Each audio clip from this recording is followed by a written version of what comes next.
മൊത്തം ബാബിലോണിന്റെ ക്യാപിറ്റലാണ് city of Babylon. അവിടേക്ക് ഈ സൈറസ് എന്ന പേർഷ്യൻ രാജാവ്, ഇന്ന് ഇറാൻ എന്ന് വിളിക്കുന്ന രാജ്യത്തിന്റെ പഴയ പേരാണ് പേർഷ്യ. ബാബിലോൺ എന്ന് അന്ന് വിളിച്ചിരുന്ന രാജ്യത്തിന്റെ പേരാണ് ഇറാഖ്, ഇന്ന് ഇറാഖ് എന്ന് വിളിക്കുന്നു.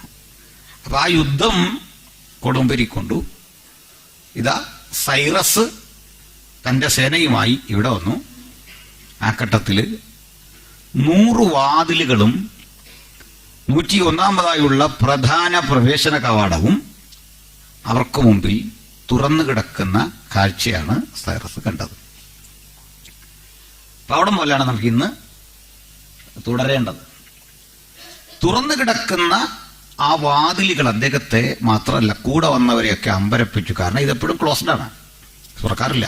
അതീവ സുരക്ഷാ സ്ഥലമാണ്. അപ്പോൾ തനിക്കൊപ്പമുള്ള സൈനികരും മന്ത്രിമാരും ഒക്കെ പറഞ്ഞു ഇതൊരു ചതിവുണ്ടാകും ഇതിനകത്ത്. കാരണം എല്ലാ വാതിലും തുറന്നിട്ട് നമ്മൾ അകത്ത് കിടക്കുമ്പോൾ അവരടയ്ക്കും, തിരച്ചിറങ്ങാൻ വയ്യാതെ വരും. അതൊരു പ്രശ്നമാണ്, സൂക്ഷിക്കണം.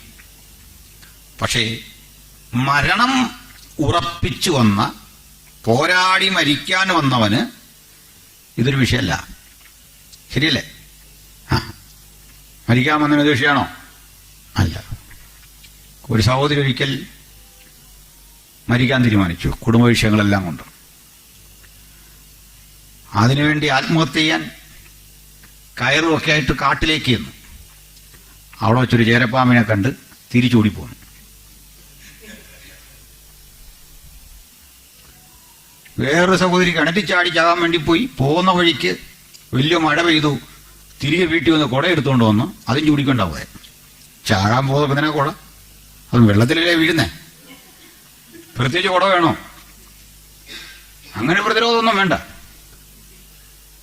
അപ്പൊ ഇതുപോലെ ചാകാൻ പോയതാണ് കോരശ്. അവിടെ കഥവ് തുറന്നു കിടക്കുന്നോ അടഞ്ഞു കിടക്കുന്നോ ഒന്നും പിന്നെ നോക്കണ്ട. കിട്ടുന്ന വിധത്തിൽ അറ്റാക്ക് ചെയ്യുക, ആക്രമിക്കുക. അപ്പൊ അങ്ങോട്ട് ചെല്ലുകയും മറ്റൊരു കാഴ്ച കൂടി കണ്ടു. കുറെ പ്രായമുള്ള മനുഷ്യര്, തല നരച്ച നല്ല തേജോരൂപികളായ നല്ല കുറെ മനുഷ്യര് കോരേശിന്റെ അരിയിൽ വന്നു. അദ്ദേഹത്തെ വണങ്ങി. പ്രഭു, അങ്ങ് സൈറസ് അല്ലേ? അങ്ങ് പേർഷ്യയുടെ അധികാരിയല്ലേ? അങ്ങയ്ക്ക് ഈ കോട്ടയിലേക്ക് സ്വാഗതം. കോരശ ചോദിച്ചു, നിങ്ങളാരാ? ശത്രുവിന്റെ കോട്ടയ്ക്കകത്തേക്ക് എന്നെ സ്വാഗതം ചെയ്യാൻ നിങ്ങളാരാ? പ്രഭു, ഞങ്ങൾ അങ്ങയുടെ ശത്രുക്കളല്ല. അങ്ങ് ഒരു ദിവസം ഇവിടെ വരുമെന്നും ഈ രാജ്യം അങ്ങയ്ക്ക് മുമ്പിൽ തലകുനിക്കുമെന്നും ഇതെല്ലാം അങ്ങയ്ക്ക് കീഴടങ്ങുമെന്നും അങ്ങ് ജനിക്കുന്നതിന് ഏകദേശം 1 നൂറ്റാണ്ട് മുമ്പ് അങ്ങയെക്കുറിച്ച് എഴുതിയ പ്രവചന ചുരുളുകൾ വായിച്ച് നിന്റെ സമയം കാത്ത് കാത്ത് കാത്ത് കഴിയുന്ന ഒരുവറ്റ യഹൂദ റബിമാരാണ് ഞങ്ങൾ. നീ ജനിക്ക് മുമ്പ് നിന്റെ പേര് ഇവിടെ എഴുതിയിട്ടുണ്ട്. കോരേശ് അമ്പരന്നു. തന്നെ കുറിച്ച് എന്താ എഴുതിയിരിക്കുന്നേ? അദ്ദേഹം പറഞ്ഞു വായിക്കാൻ പറഞ്ഞ ഭാഗം നിങ്ങളൊന്ന് വായിച്ചു. Isaiah chapter 44:28 onwards.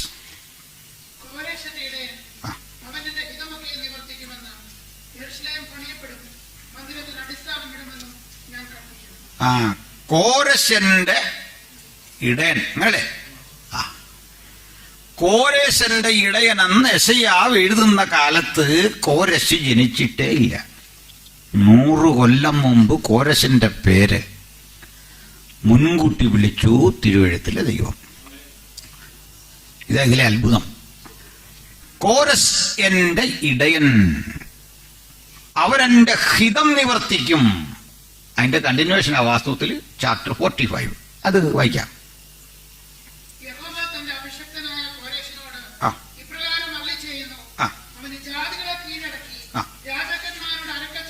യഹോവ തന്റെ മഷിഹയാകുന്ന കോരസ് എന്നാ ഹീബ്രുവിൽ കിടക്കുന്നത്. ഈ അഭിഷിക്തൻ എന്നുള്ളതിന്റെ ഗ്രീക്ക് ഹീബ്രു വേർഡാണ് മഷിഹ, ഇംഗ്ലീഷിൽ ക്രൈസ്റ്റ് അല്ലേ.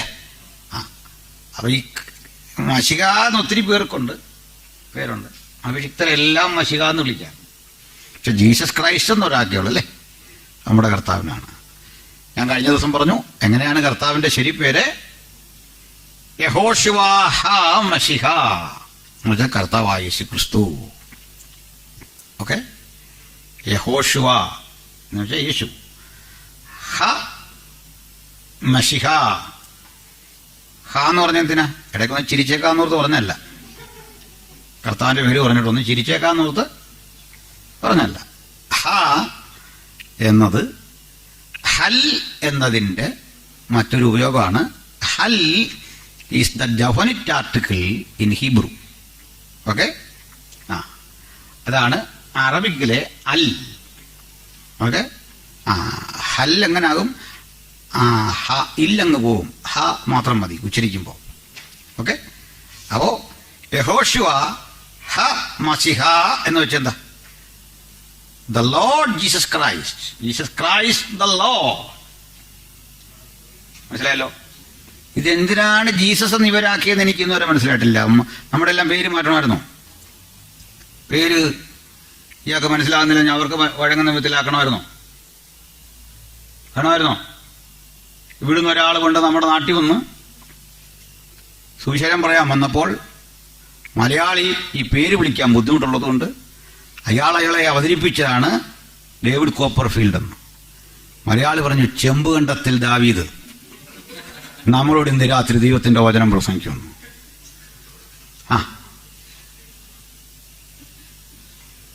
കർത്താവിന്റെ വിലയേറിയ ദാസൻ ചെമ്പുകണ്ടത്തിൽ ദാവീദാണ് ഇന്ന് രാത്രി നമ്മോട് സംസാരിക്കുന്നു, ഡേവിഡ് കോപ്പർഫീൽഡ്. പേരെല്ലായിടത്തും ഒരുപോലെ ഇട്ടാ പോരെ? എന്റെ പേര് അനിൽ എന്നാണ്, ചെല്ലുന്ന ഭാഷയ്ക്കനുസരിച്ച് ഇത് മാറ്റണോ? ഇല്ലെന്ന് ഇവർക്ക് അറിയത്തില്ലെന്ന് പറഞ്ഞ് ഈ ജീസസ് എന്നൊക്കെ ആക്കിയെന്ന്. അതിപ്പോ വണ്ടി കിട്ടിയേക്കാം നമ്മുടെ നാട്ടിൽ. ജീസസ് സ്റ്റാൻഡ് വിട്ടു പോകണമെന്ന് വെക്കാം റാന്നിയിലൊക്കെ ചെന്നാൽ അല്ലേ. നേരത്തെ കാലത്തെ ചെല്ലത്തും ഇല്ല. ഈ പേര് നശിപ്പിക്കാൻ കുറെ എണ്ണം ഇതുപോലെ ഉണ്ട്, അതൊരു കുഴപ്പം. ഏതായാലും യഹോശുവ ഹ മഷിഹ, നമ്മുടെ കർത്താവായ യേശു ക്രിസ്തു. അപ്പൊ ഇവിടെ മഷിഹ എന്ന് വെറുതെയാണ്, ഹാ മഷിഹ എന്ന് പറഞ്ഞിട്ടില്ല. പർട്ടിക്കുലർ പേഴ്സൺ അല്ല, നമുക്ക് അഭിഷിക്തൻ എന്ന അർത്ഥത്തിൽ മഷിഹ എന്ന് പറയും. അതെ, കോരസിനെ എന്തിനാ അങ്ങനെ വിളിക്കാൻ കാരണം? Messiah means the anointed one.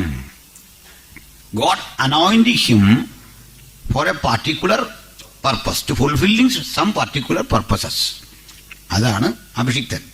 Okay, ഇങ്ങനെ അഭിഷേകം ചെയ്തു. എപ്പോഴാണ്? അയാൾ പോലും അറിഞ്ഞില്ല അയാൾ അഭിഷേകം ചെയ്തത്. ആലോചിച്ചു നോക്കി. അയാൾ പോലും അറിഞ്ഞില്ല. അതാണ് അഭിഷേകത്തിന്റെ ശക്തി. നമ്മൾ പോലും ചിലപ്പോൾ അറിയത്തില്ല ഇതിനാണോ എന്നെ വിളിച്ചതെന്ന് അല്ലേ. ഇരമ്യാവ് കുറെ നീ എനിക്ക് മുമ്പ് നിന്നെ അതിന് വേർതിരിച്ചിരിക്കുകയാണ്. അപ്പൊ ദൈവത്തിന്റെ അഭിഷേകം എന്നതൊരു പ്രീ ഡെസ്റ്റിനേറ്റഡ് പർപ്പസിന്റെ ഭാഗം. ജാതീയ രാജാവാണ്. ഹീസ് നോട്ട് എ ജൂ. വളരെ ജൂ അല്ല, പിന്നെ ആരാണ്? ശരിക്കും പറഞ്ഞ പാർസിയാണ്, പേർഷ്യൻ. പാർസികളെ അറിയാലേ? ഇവിടെ കണ്ട പാർസികൾ. പാർസികൾ പൊതുവെ നല്ല മനുഷ്യരാണ്, വിവേകവും അറിവൊക്കെ ഉള്ള മാന്യന്മാരായ മനുഷ്യരാണ്. ആർക്കും ഒരു ശല്യമില്ല പോകുന്ന ആൾക്കാരാണ്. നമ്മുടെ ടാറ്റയ്ക്കയില് ജാഗ്വാറിന്റെ രത്തൻ ടാറ്റയൊക്കെ പാർസികളാണ്. ഇന്ത്യയിൽ പാർസികളുണ്ട്, ഒരു ചെറിയ മൈക്രോ മൈനോറിറ്റിയാണ് പാർസികൾ. പാർസികൾക്ക് ഒരു ദൈവമുണ്ട്, ഒരു ദൈവമുള്ളൂ. അവരേക ദൈവത്തിൽ വിശ്വസിക്കുന്നു. അവരുടെ ദൈവത്തെയാണ് അഹൂര മസ്ദ എന്നാണ് വിളിക്കുക. God അഹൂര Mazda. അഹൂര എന്ന് ചുരുക്കി പറയും. അഹുര മൊത്തം പേരാണ് അഹുര മസ്ദ. അപ്പൊ അഹൂര മസ്ദ വെളിച്ചമാണ്. അതിന് ഓപ്പോസിറ്റ് ഒരു ഈവിൾ സ്പിരിറ്റ് ഉണ്ട്, അവന്റെ പേര് അഹ്രിമാൻ എന്നുമാണ്.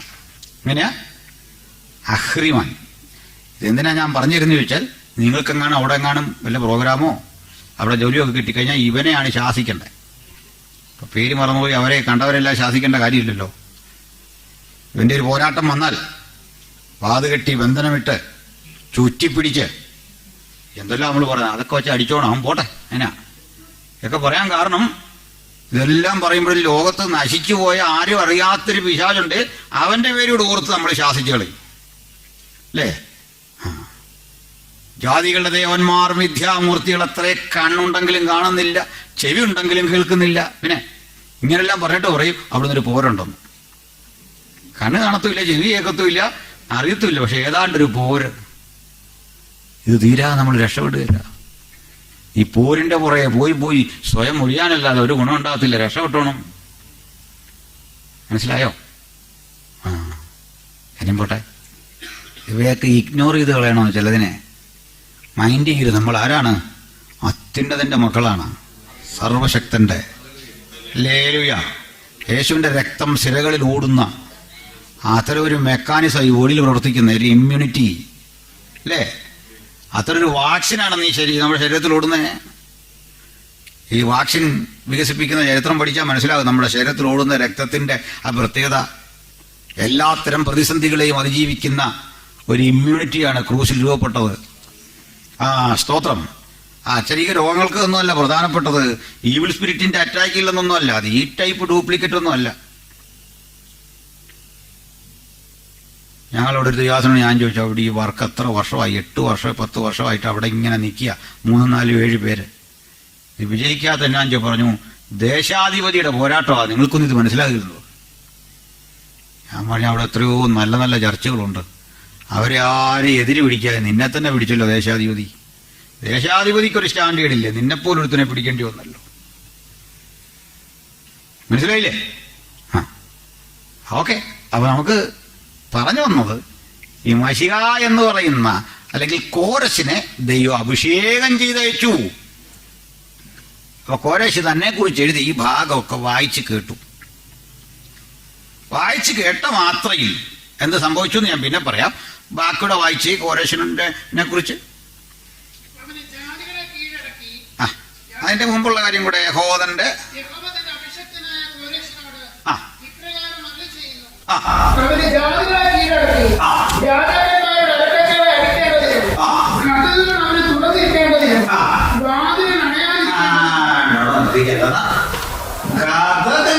തുറന്നിരിക്കേണ്ടതിന്, വാതിലുകൾ അടയാതിരിക്കേണ്ടതിന് ഞാൻ അവന്റെ വലങ്കരം പിടിച്ചിരിക്കുന്നു. കഥ ഏതാന്ന് മനസ്സിലായോ? ഇന്നലെ വന്നവർക്ക് പിടികിട്ടിയോ?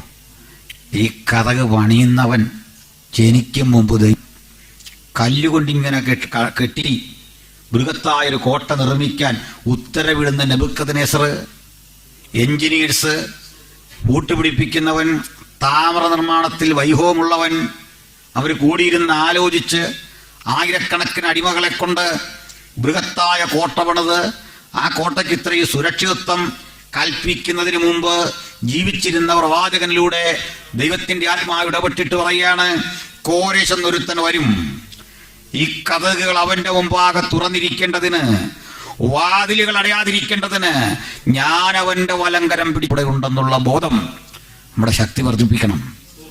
നമുക്ക് ധൈര്യം വരണം. ആരടച്ചാലും ഭക്തൻ പറയണ ഒന്നുമില്ല, ജയം നമ്മുടെ അവകാശമാണ്. സ്തോത്രം. ഹല്ലേലൂയ. വാതിലുകൾ അടയാതിരിക്കേണ്ടതിന് ഞാൻ അലങ്കരം പിടിച്ചിരിക്കുന്നു. പിന്നെ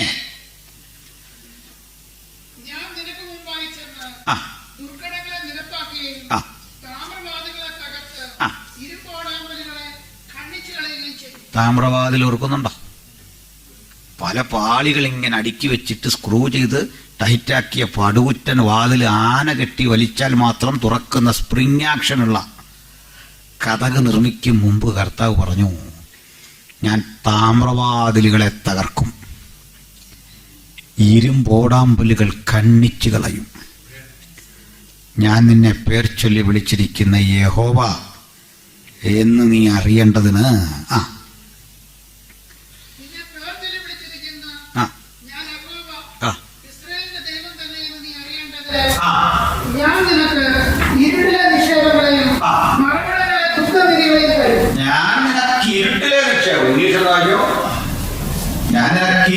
നിക്ഷേപവും മറവിടങ്ങളെ ഗുപ്തനിധിയും തരും. I will give you the treasures of darkness. Hidden riches of secret places. കുറെ കുഴപ്പമില്ല. എന്താന്നറിയണ്ടേ? ഒത്തിരി നേരെടുത്ത് പറയാൻ വയ്യ. ഇതിൻ്റെ കഴിഞ്ഞ രാത്രി ഞാൻ ചൂണ്ടിക്കാണിച്ച രഹസ്യ അറകളും നിലവറകളും ഒക്കെ ഇല്ല ഇതിനകത്ത്. ഇസ്രായേൽ ആക്രമിച്ചപ്പോൾ നെബൂഖദ്നേസർ പിടിച്ചെടുത്തുകൊണ്ട് വന്ന വിലപിടിപ്പുള്ള പൊൻവെള്ളി പാനപാത്രങ്ങളും മറ്റുമൊക്കെ ഈ നിലവറയ്ക്കകത്ത് സൂക്ഷിച്ചു വച്ചിട്ടുണ്ട്. ശരിയല്ലേ? ഇത് ഇരുട്ടിലെ നിക്ഷേപമാണ്. മറവിടങ്ങളിലെ ഗുപ്തനിധി ആരും കണ്ടിട്ടില്ല. ഇയാളുടെ ഗതികേടിനെ അയാൾ പറഞ്ഞു കേട്ടോ, അതെല്ലാം എടുത്ത് ഇവിടെ കൊണ്ടുവച്ച് കള്ളൊഴിക്കാൻ ഇരുന്നിണ്ടെന്ന് ഓർക്കുന്നുണ്ടോ? ഇത് ഇവിടെ ഇരുന്നില്ലെങ്കിൽ ഇത് കണ്ടുപിടിക്കാൻ പാടാണെന്ന്. കാരണം ഈ വാതിൽ കാവൽക്കാര് നിങ്ങൾ കണ്ടോ, ഈ വാതിൽക്ക് നിൽക്കുന്ന കക്ഷിയില്ലേ, അവര് ശരിക്കും പറഞ്ഞു കൊടുക്കല് ഈ സ്ഥലം. കാരണം അവർക്ക് കുഞ്ഞുങ്ങളും കുടുംബത്തില്ല, ഷണ്ണന്മാരാണ്. ഓക്കെ, മക്കളൊന്നുമില്ല. അതാണ് ഈ ധനകാര്യമല്ല ഇവരെയാണ് ഏൽപ്പിക്കുന്നത്. പണ്ട് കാലത്ത് എത്യോപ്യൻ രാജ്ഞിയുടെ ധനകാര്യമന്ത്രി ഷണ്ണൻ അന്തഃപുരങ്ങൾ നോക്കുന്ന, സ്ത്രീകളെ നോക്കുന്ന, മറ്റേ നമ്മുടെ എസ്തേറിന്റെ ഒക്കെ ഇവർ സ്ത്രീകളെ ഉപദ്രവിക്കുകയില്ല. അടുത്തത് അവർക്ക് ക്യാഷ് വേണ്ട, അഴിമതി കാണിക്കുകയില്ല. നമ്മുടെ ഇന്ത്യ രക്ഷപ്പെടാനുള്ളൊരു വഴി അവിടെ മാർമികമായിട്ട് കിടപ്പുണ്ട്. മനസ്സിലായോ? ബുദ്ധിയുള്ളവൻ അതിന്റെ സംഖ്യ ഗണിക്കട്ടെ, ഞാനീ പറഞ്ഞിട്ട് അത് പോക്കോട്ടെ. കേട്ടോച്ചാ, നമ്മുടെ രാജ്യം രക്ഷപ്പെടാനുള്ള ഒരു ഹിഡൻ മീനിങ് അതിനകത്തൊരു ഗുപ്തനിധി ഞാൻ ഒളിപ്പിച്ചു വെച്ചിട്ടുണ്ട് ഈ പറഞ്ഞതിനകത്ത്. പോക്കോട്ടെ, മനസ്സിലാവേണ്ടവരൊക്കെ മനസ്സിലാവുള്ളൂ അതിനാ. അപ്പോൾ ചുരുക്കി പറഞ്ഞാൽ ഇങ്ങനെയുള്ള കക്ഷികളെ കൊല്ലാൻ ചെന്നാൽ അവർ ചാകല്ലാതെ വഴിയില്ല. ഈ വഴി പറഞ്ഞു കൊടുക്കരുത്, എവിടെ ഇരിക്കുന്നു. നീ ആക്രമിച്ച് ഇത് എടുത്തോണ്ട് വന്നാൽ തിരിച്ചിറങ്ങാൻ അറിയത്തില്ല, അവിടെ തീർന്നു കിട്ടും. അതാ അന്നത്തെ കോട്ടകളുടെ പണി. ഈ ഗുപ്തനിധിയും കൊണ്ട് അതിനകത്തൂടെ നടന്നു നടന്ന് അവന്റെ ജീവിതം പോകും. അതുപോലത്തെ പണിയാണ്. ഇവർക്ക് മാത്രമേ അറിയുള്ളൂ. അന്നിതെല്ലാം എടുത്തിവിടെ വെച്ചു. ഇതിവിടെ എടുത്ത് വെച്ചില്ലെങ്കിൽ കോരേശ് പിന്നെ കണ്ടോ എണ്ണി എടുത്ത് ഓരോന്നും ഇസ്രായേൽ മക്കളുടെ കൈ കൊടുത്തിട്ട് പൊക്കോളാൻ പറഞ്ഞു കേട്ടോ. ഇതും കൊണ്ട് ഈ സാധനത്തിന്റെ കാര്യം പറഞ്ഞ് ഞാൻ നിനക്കേ മറവിടങ്ങളിലെ ഗുപ്തനിധി, ഇരുട്ടിലെ നിക്ഷേപം എന്റെ വൃതനായ യാക്കോബിൻ നിമിത്തം നിന്റെ പക്കലേക്ക് അങ്ങ് തരുമെന്ന്. ഹല്ലേലൂയാ. അപ്പൊ നമുക്ക് വിശദീകരിക്കാൻ നേരമില്ല ഒന്നും. അതിൽ അന്ന് ഈ ഇങ്ങനെ പോരാട്ടമൊക്കെ ഉണ്ടാവും, ആരും മൈൻഡ് ചെയ്യണ്ട. പോലെ ദേഹം പെരുക്കുന്നു, രോമാഞ്ചം കയറുന്നു. മറ്റവന്റെ കാര്യം നമ്മൾ പറഞ്ഞേ ഉള്ളൂ. രക്തത്തിൽ ആശ്രയിച്ചിരുന്നോണം എല്ലാവരും.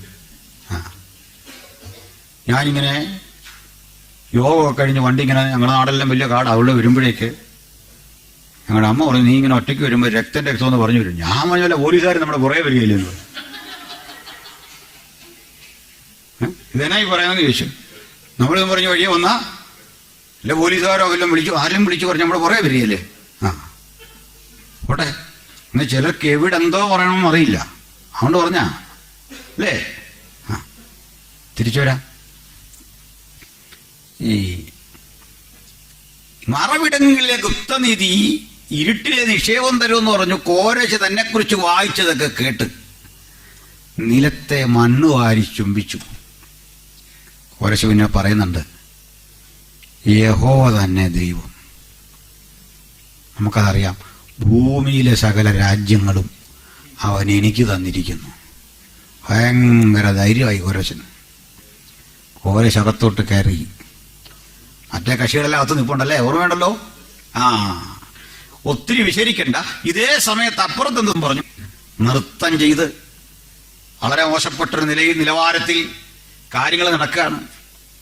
ആ സമയത്താണ് ഇവന് തോന്നുന്നത് കള്ളൊഴിച്ച് കുടിക്കാൻ ഈ ഗ്ലാസ് ഒന്നും പോരാ, പാത്രമില്ലാഞ്ഞിട്ടല്ലെന്ന് അത് തന്നെ എടുത്തുകൊണ്ട് വരാൻ അല്ലേ. ഇരുവിടത്തിലെ ദൈവം ചുവരയിലൊരു ബോർഡങ്ങ് എഴുതി നിന്നാ, അതായത്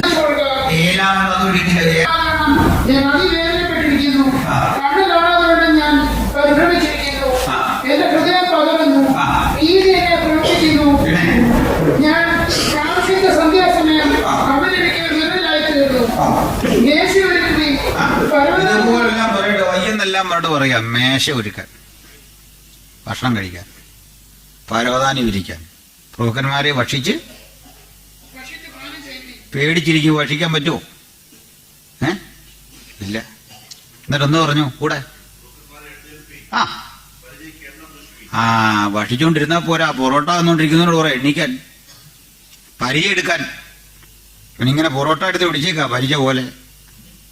അവനോട് പറയാം അത് താഴെ വെച്ചിട്ട് പരിചയം എടുത്ത് എണ്ണ പൂശി റെഡിയായിട്ട് ഇറങ്ങാൻ ആഹാരം കഴിച്ചോണ്ടിരുന്നപ്പോ എന്താ കാര്യം? ഇതേ ഈ ബേൽശസ്സർ അനുഭവിച്ച വേദ മുഴുവൻ ഇത് മുൻകൂട്ടി യെശയ്യാ പറയുക. അവൻ ഞാൻ കാക്ഷിച്ച സന്ധ്യാസമയം അവൻ എനിക്ക് വിറയലാക്കി തീർത്തു. എന്റെ അരയിൽ വേദന നിറഞ്ഞ് ബോർഡ് വായിച്ചപ്പോ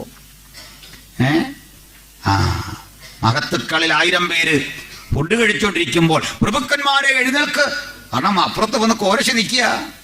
കോരശിന്റെ സേന വന്നു, ഇവിടം വളഞ്ഞു എന്നറിഞ്ഞപ്പോൾ അവന്റെ അരയിൽ വേദന നിറഞ്ഞു, ഭയചകിതനായി. ദാനിയേൽ വന്നത് വ്യാഖ്യാനിക്കുന്നതൊക്കെ നമുക്കറിയാം. പോട്ടെ, അത് നമ്മൾ ഒത്തിരി നീട്ടുന്നില്ല. ഇതെല്ലാം ഇവിടെ കൊണ്ടുവച്ചു. ഒറ്റ വാക്കിൽ ഇങ്ങനെ തീർക്കാം. അന്ന് രാത്രി ബേൽശസ്സർ കൊല്ലപ്പെട്ടു. കേട്ടല്ലോ. മേദ്യനായ ദാരിയാവേ ശവന് പകരം രാജാവായി. ഇത്രയല്ലേ? അപ്പോ നമ്മൾ 6-ാം അധ്യായം വരെ എത്തി. സത്യം പറഞ്ഞ നോട്ട് എഴുതിയേക്കുന്ന അങ്ങനല്ലേ? ഇവിടെ നമ്മള് മേദ്യനായ ദാര്യാവേശിന് ശേഷം അയാള് മരുമോനും അമ്മായിയപ്പനും ചേർന്നുള്ളൊരു ഭരണകൂടമായിരുന്നല്ലോ. ആദ്യം ഈ വല്യപ്പന് കൊടുത്തു. വല്യപ്പന്റെ കാലം കഴിഞ്ഞപ്പോൾ അതുകൂടെ മോന് കിട്ടി, ആ രാജ്യം കൂടെ. രണ്ടുപേരും കൂടെ ചേർന്ന് കുറെ നാൾ ഭരിച്ചിട്ട് മേദ്യ പേർഷ്യയിൽ ലയിച്ചുപോയി. ഓക്കെ. അപ്പൊ അടുത്ത കിങ്ഡം ഏതാണ്ട് 2 കൈ അതാ സൂചിപ്പിക്കുന്നത്, മേദ്യരും പാർസികളും. രണ്ടുപേരും ചേർന്ന് ആദ്യം ഭരിച്ചു, പിന്നെ ഒരു രാജ്യമായി. അങ്ങനെ പാർസികൾ വ്യാപിച്ചു മുഴു ലോകത്തേക്കും. ഇന്ത്യ വരെ വന്നത് പാർസികൾ. ഇന്ത്യ മുതൽ എത്യോപ്യ വരെ അവർക്ക് ഉണ്ടായിരുന്നു എന്ന് എസ്തേറിന്റെ പുസ്തകത്തിൽ കാണാം. ഓക്കെ. അകശ്വാരസ് അത് പിന്നെ ഇതൊക്കെ ചേച്ചാ. എനിവേ, അങ്ങനെ ഈ പേർഷ്യൻ സാമ്രാജ്യവും ഇങ്ങനെ ശക്തിപ്പെട്ടു. അതൊക്കെ ഒത്തിരി ഉണ്ട്. ദാനിയേലിനെ സിംഹക്കുടിയിൽ ഇട്ടാനും ഒക്കെ തുടങ്ങി സംഭവമൊക്കെ അറിയാം. എന്നാൽ ഇതിൻ്റെ ഇടയ്ക്ക് ഒരു സംഭവം ഉണ്ടായി. തദനന്തരം പേർഷ്യയെ നിഷ്പ്രഭമാക്കിക്കൊണ്ട് മറ്റേ ബിംബത്തിന്റെ തല കഴിഞ്ഞു, നെഞ്ചും കൈയും വെളികൊണ്ടുള്ള ഭാഗം കഴിഞ്ഞു. ഇനി താമ്രനിർമ്മിത വയറാണ് ചർച്ചക്കെടുക്കുന്നത്. ഓക്കെ, പിടികിട്ടിയോ? താമ്രനിർമ്മിത വയറിന്റെ പ്രത്യേകത ഞാൻ പറഞ്ഞു. ആരാണത്? മഹാനായ അലക്സാണ്ടറുടെ ഗ്രീസ്. തങ്കം കൊണ്ടുള്ള തലയാരാ? ബാബിലോ. രണ്ടാമത് കണ്ട നെഞ്ചും കൈയും വെളികൊണ്ടുള്ളതാരാ? മീഡോ പേർഷ്യൻ സാമ്രാജ്യം. മൂന്നാമത് വന്നത് ഗ്രീസ്. നമുക്കൊരു കാര്യം അറിയാം, തല ചിന്തയുടെ ഇരിപ്പിടാ, ഈ നെഞ്ച് സ്നേഹത്തിന്റെ ഇരിപ്പിടാ. കുറെ വിവരവും സ്നേഹവും ഒക്കെ ഉള്ള മനുഷ്യരായിരുന്നു പേർഷ്യക്കാർ. അതുകൊണ്ടാ ഇസ്രായേൽ മക്കൾക്ക് പോകാൻ പറ്റിയേ. അവരെല്ലാം പറഞ്ഞിട്ടില്ലേ, പൊക്കോളാൻ പറഞ്ഞില്ലേ? നെഹെമ്യാവിന്റെ കാലത്ത് മതിൽ കെട്ടിയില്ലേ? അപ്പൊ നല്ല ഇവരോട് സ്നേഹമുള്ള മനുഷ്യരായിരുന്നു. മൂന്നാമത് വന്ന കക്ഷികൾ വയറാണ്. വയറിന്റെ പ്രത്യേകത ദഹനം, സകലത്തെയും കഴിച്ച് ദഹിപ്പിക്കുന്ന വയർ. അങ്ങനെയാണ്. അപ്പോ മഹാനായ അലക്സാണ്ടർ ലോകരാജ്യങ്ങളെ മുഴുവൻ തിന്ന് തീർത്തിട്ടും മതി വരാത്ത വിശപ്പായിരുന്നു എന്നാണ് അടുത്തടുത്ത രാജ്യങ്ങളെ. ഒരു കാര്യം, ഈ അലക്സാണ്ടർ ദ ഗ്രേറ്റ് ദാനിയേൽ പ്രവാചകൻ എത്ര വർഷം കഴിഞ്ഞാണ് ജീവിച്ചിരുന്നേ? 300 കൊല്ലം കഴിഞ്ഞ അയാൾ ജനിക്കുന്നത്. അയാളുടെ കാര്യം വരെ പുസ്തകത്തിലുണ്ട്. നമുക്കതുവഴി ഇവിടെ പോകാം. 8-ാം തീയതി എടുത്തിട്ട് 1 മുതൽ വായിച്ചേട്ടെ. 8-ന്റെ 1 മുതൽ.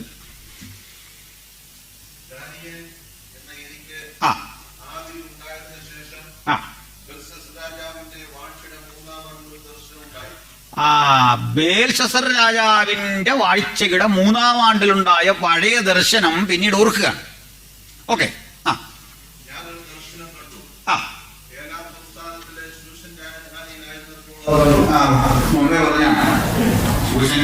എസ്തേറൊക്കെ പിന്നീട് അവിടെ ഇരിക്കുന്നത്. ഓക്കെ, പേർഷ്യല്ലേ അത്? ഒക്കെ പേർഷ്യയിലാണ് ഇത് നീ കാണുന്നത്. പേർഷ്യൻ രാജധാനിയിൽ ഇരിക്കുമ്പോഴാണ് ഞാനിത് കണ്ടത്. ഇരിക്കുന്നതായിട്ട് കണ്ടു. വായിച്ച്.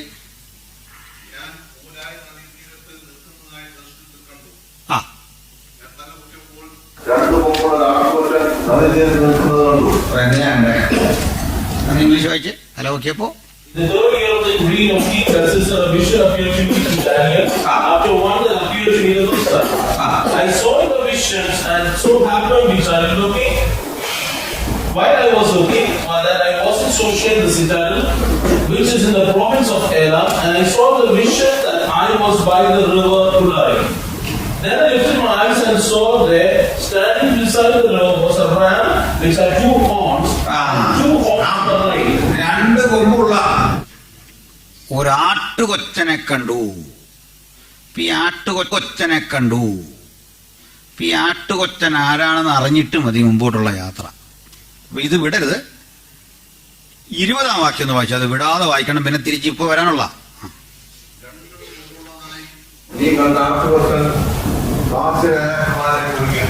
ഇംഗ്ലീഷ് വായിച്ചു. The ram which you saw having the two horns, they are the king of Media and Persia. പറഞ്ഞ കക്ഷികളെ ഒരാടിനോട് ഉപമിച്ച് ചുരുക്കിയിരിക്കുകയാണ്. ഒരാട് വരുന്നതായിട്ട് കണ്ടു. ഇനി ആദ്യം വായിച്ചതിന്റെ ബാക്കി.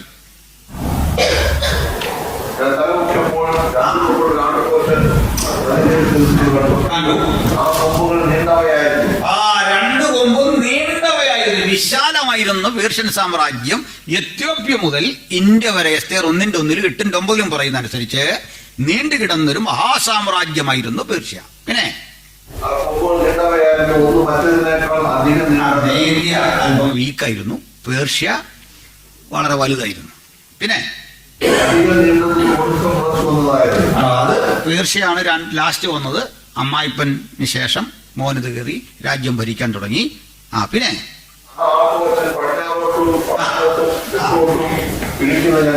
പടിഞ്ഞാറോട്ടും വടക്കോട്ടും തെക്കോട്ടും ഇടിച്ചിടിച്ച് കയറുന്നു. രാജ്യവിസ്തൃതി വർദ്ധിപ്പിച്ച് പേർഷ്യക്കാർ കയറുന്നു. മുഴു ലോകം അവർ കൽക്കീലാകുകയാണ്. അപ്പൊ ഈ ഓരോ സാമ്രാജ്യം വരുന്നതിന് ഓരോ പദ്ധതി ഉണ്ടായിരുന്നു. കാരണം ലോകത്തെ ഒരു ഓർഡറിൽ എത്തിച്ചത് ബാബിലോണിയാണ്. ലോകത്തിന് കുറെ മാനവീയതയും മനുഷ്യത്വവും ജനാധിപത്യ ബോധമൊക്കെ പതുക്കെയാണെങ്കിലും വന്നു തുടങ്ങിയത് പേർഷ്യക്കാർ വന്നപ്പോഴാണ്. കാരണം അന്ന് മുതൽ ഈ ജനാധിപത്യത്തിന് വില കിട്ടി. അങ്ങനെയാണ് രാജാവ് രക്ഷിക്കാൻ ശ്രമിച്ചിട്ടും കമ്മിറ്റി സമ്മതിക്കുന്നില്ലെന്ന്. മനസ്സിലായില്ലേ? പണ്ട് രാജാവ് പറഞ്ഞാൽ അത്രേ ഉള്ളൂ.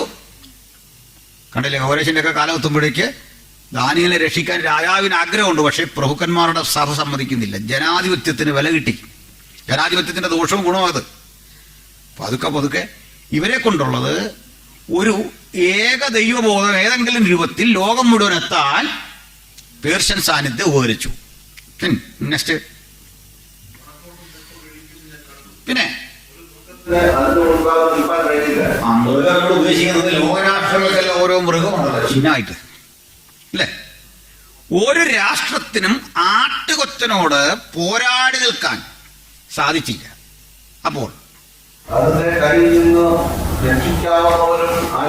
ആരില്ല, ഒരുത്തനും അതിനെ രക്ഷിക്കാൻ, അതിന്റെ കയ്യിൽ നിന്ന് രക്ഷപ്പെടാൻ കഴിയാത്ത വിധം സാമ്രാജ്യത്വം ശക്തിപ്പെട്ടു.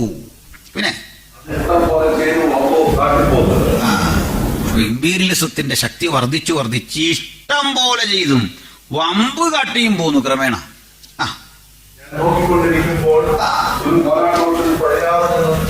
അടുത്ത വാക്യം 5.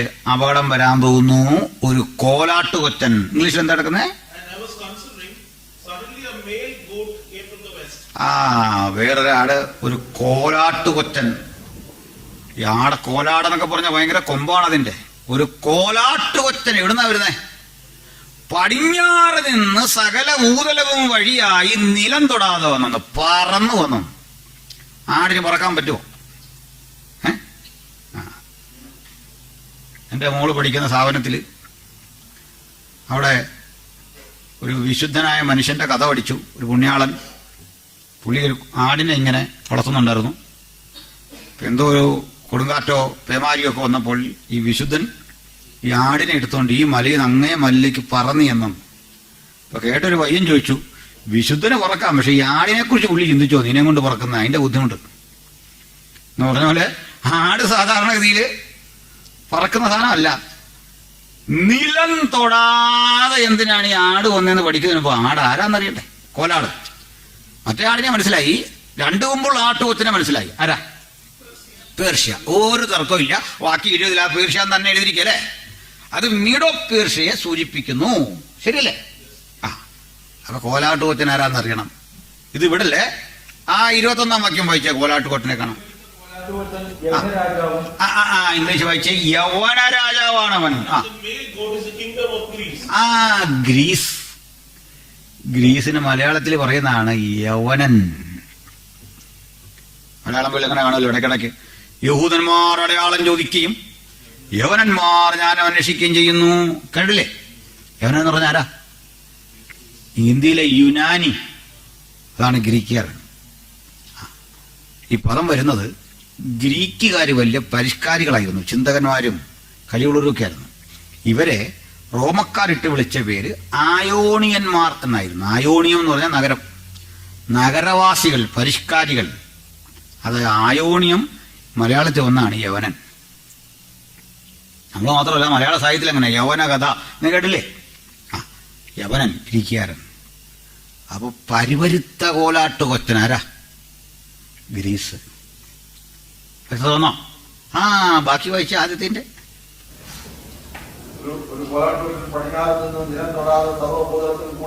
മഹാനായ അലക്സാണ്ടർ ചക്രവർത്തി രാജ്യവിസ്തൃതി വർദ്ധിപ്പിച്ച് സകല ഭൂതലവും വഴിയായി നിലം തൊടാതെ വന്നു എന്ന് പറഞ്ഞ അതിന്റെ അർത്ഥം കാലൊന്ന് കുത്തണമെന്നുണ്ട്, വേഗത കാരണം പറ്റുന്നില്ലെന്ന്. ഇയാളെ 32 വയസ്സേ ഉള്ളൂ. ആ സമയത്താണ് ഇത്രയും വലിയ വിക്രികൾ കാണിക്കുന്നത്. സകല ഭൂതലവും വഴിയായി വെട്ടിപ്പിടിച്ച് യുദ്ധം ചെയ്തു വരിക. അപൂർവം ചില തോൽവിയൊക്കെയുള്ളൂ. ഇന്ത്യയുടെ സൈഡിലൊക്കെ തോറ്റുപോയി അല്ലേ? ചില തിരിച്ചടികൾ വന്നിട്ടുണ്ടെങ്കിലും ജയിച്ചു. സകല ഭൂതലവും വഴിയായി പടിഞ്ഞാറ് നിന്ന് വന്നല്ലേ? നിങ്ങൾ ഭൂടം നോക്കിയാൽ മനസ്സിലാവും. അങ്ങോട്ട് നോക്കിയാൽ തിരിച്ചിട്ട് കഴിഞ്ഞ് എവിടെയായി പടിഞ്ഞാറെന്ന് മനസ്സിലാകും. ഇറാനിൽ നിന്ന് നോക്കിയാൽ പടിഞ്ഞാറ് കിടപ്പുണ്ട് മാസിഡോണിയ. ഓക്കെ, ഗ്രീസിന്റെ ക്യാപിറ്റൽ അന്നത്തെ മക്കതോനി എന്ന് മലയാളം ബൈബിളില്. മാസിഡോണിയൻ രാജാവായ ഫിലിപ്പിന്റെ മകനായിരുന്നു അലക്സാണ്ടർ ദ ഗ്രേറ്റ്. അവിടുന്ന് യാത്ര തിരിച്ച് അടുത്തടുത്ത ഇടങ്ങളെ വെട്ടിപ്പിടിച്ച് ഇപ്പോൾ ഇറാൻ വരെ, ഊലായി നദീ തീരം വരെ എത്തി. നീ വായിച്ചേ.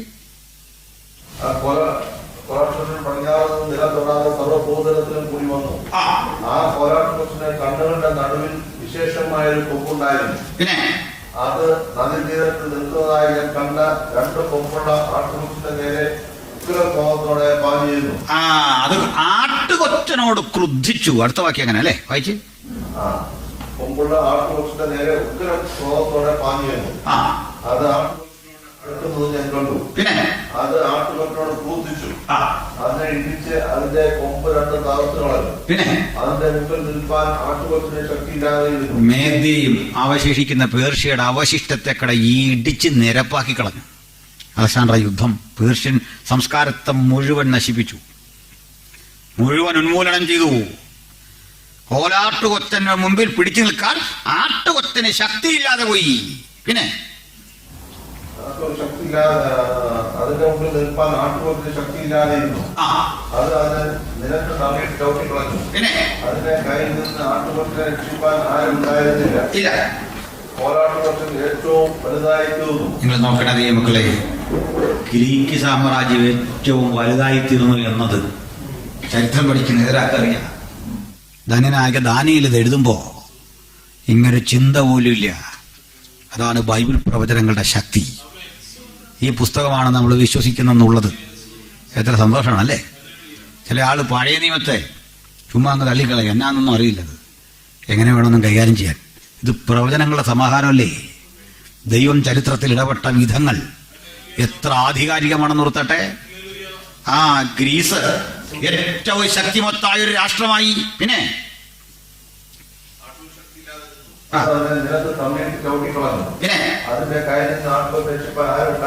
ഒരു സഖ്യകക്ഷിയും കിട്ടിയില്ല കൂടെ കൂടാൻ. പിന്നെ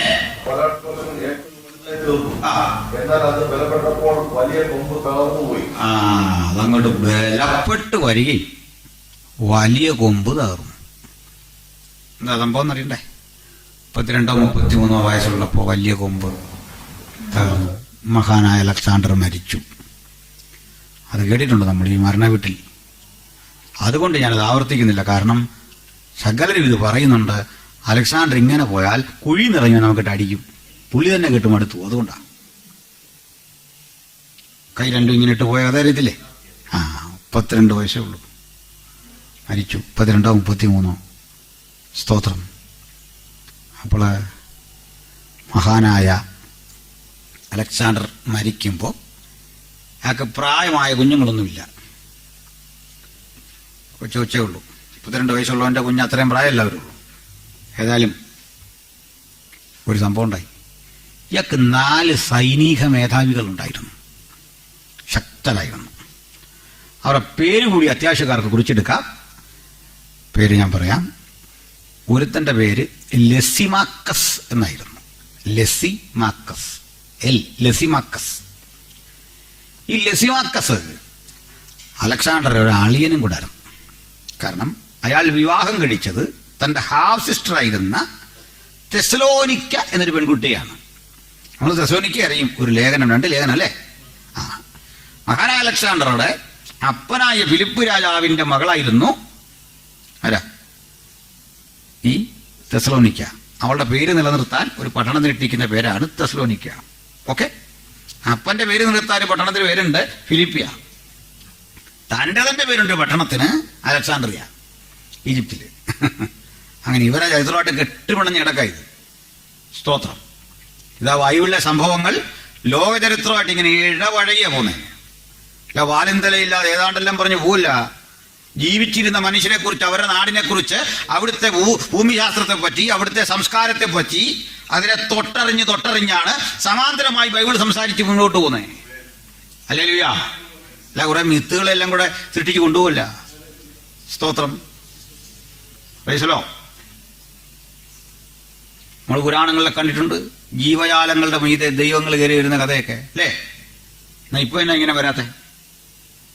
നമ്മുടെ കൺമുമ്പിലൂടെ ഒന്ന് വരണമായിരുന്നല്ലോ അല്ലേ? കാരണം ഇത്തരം കക്ഷികൾ ഓർക്കുക, മനുഷ്യൻ ഇതിലും അപ്പുറത്തെ വണ്ടി കണ്ടുപിടിച്ചല്ലോ, മോശമായെന്ന്.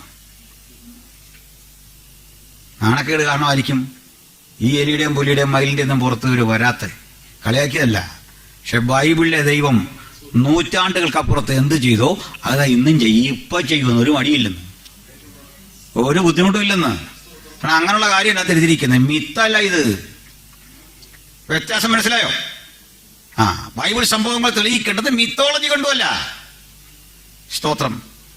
ഫോർ എക്സാമ്പിൾ, നമ്മുടെ സെയിന്റ് തോമസ് കേരളത്തിൽ വന്നു എന്ന് പറയുമ്പോൾ ഒരു തെളിവെടുക്കുന്ന കാൽപാദമാണ്.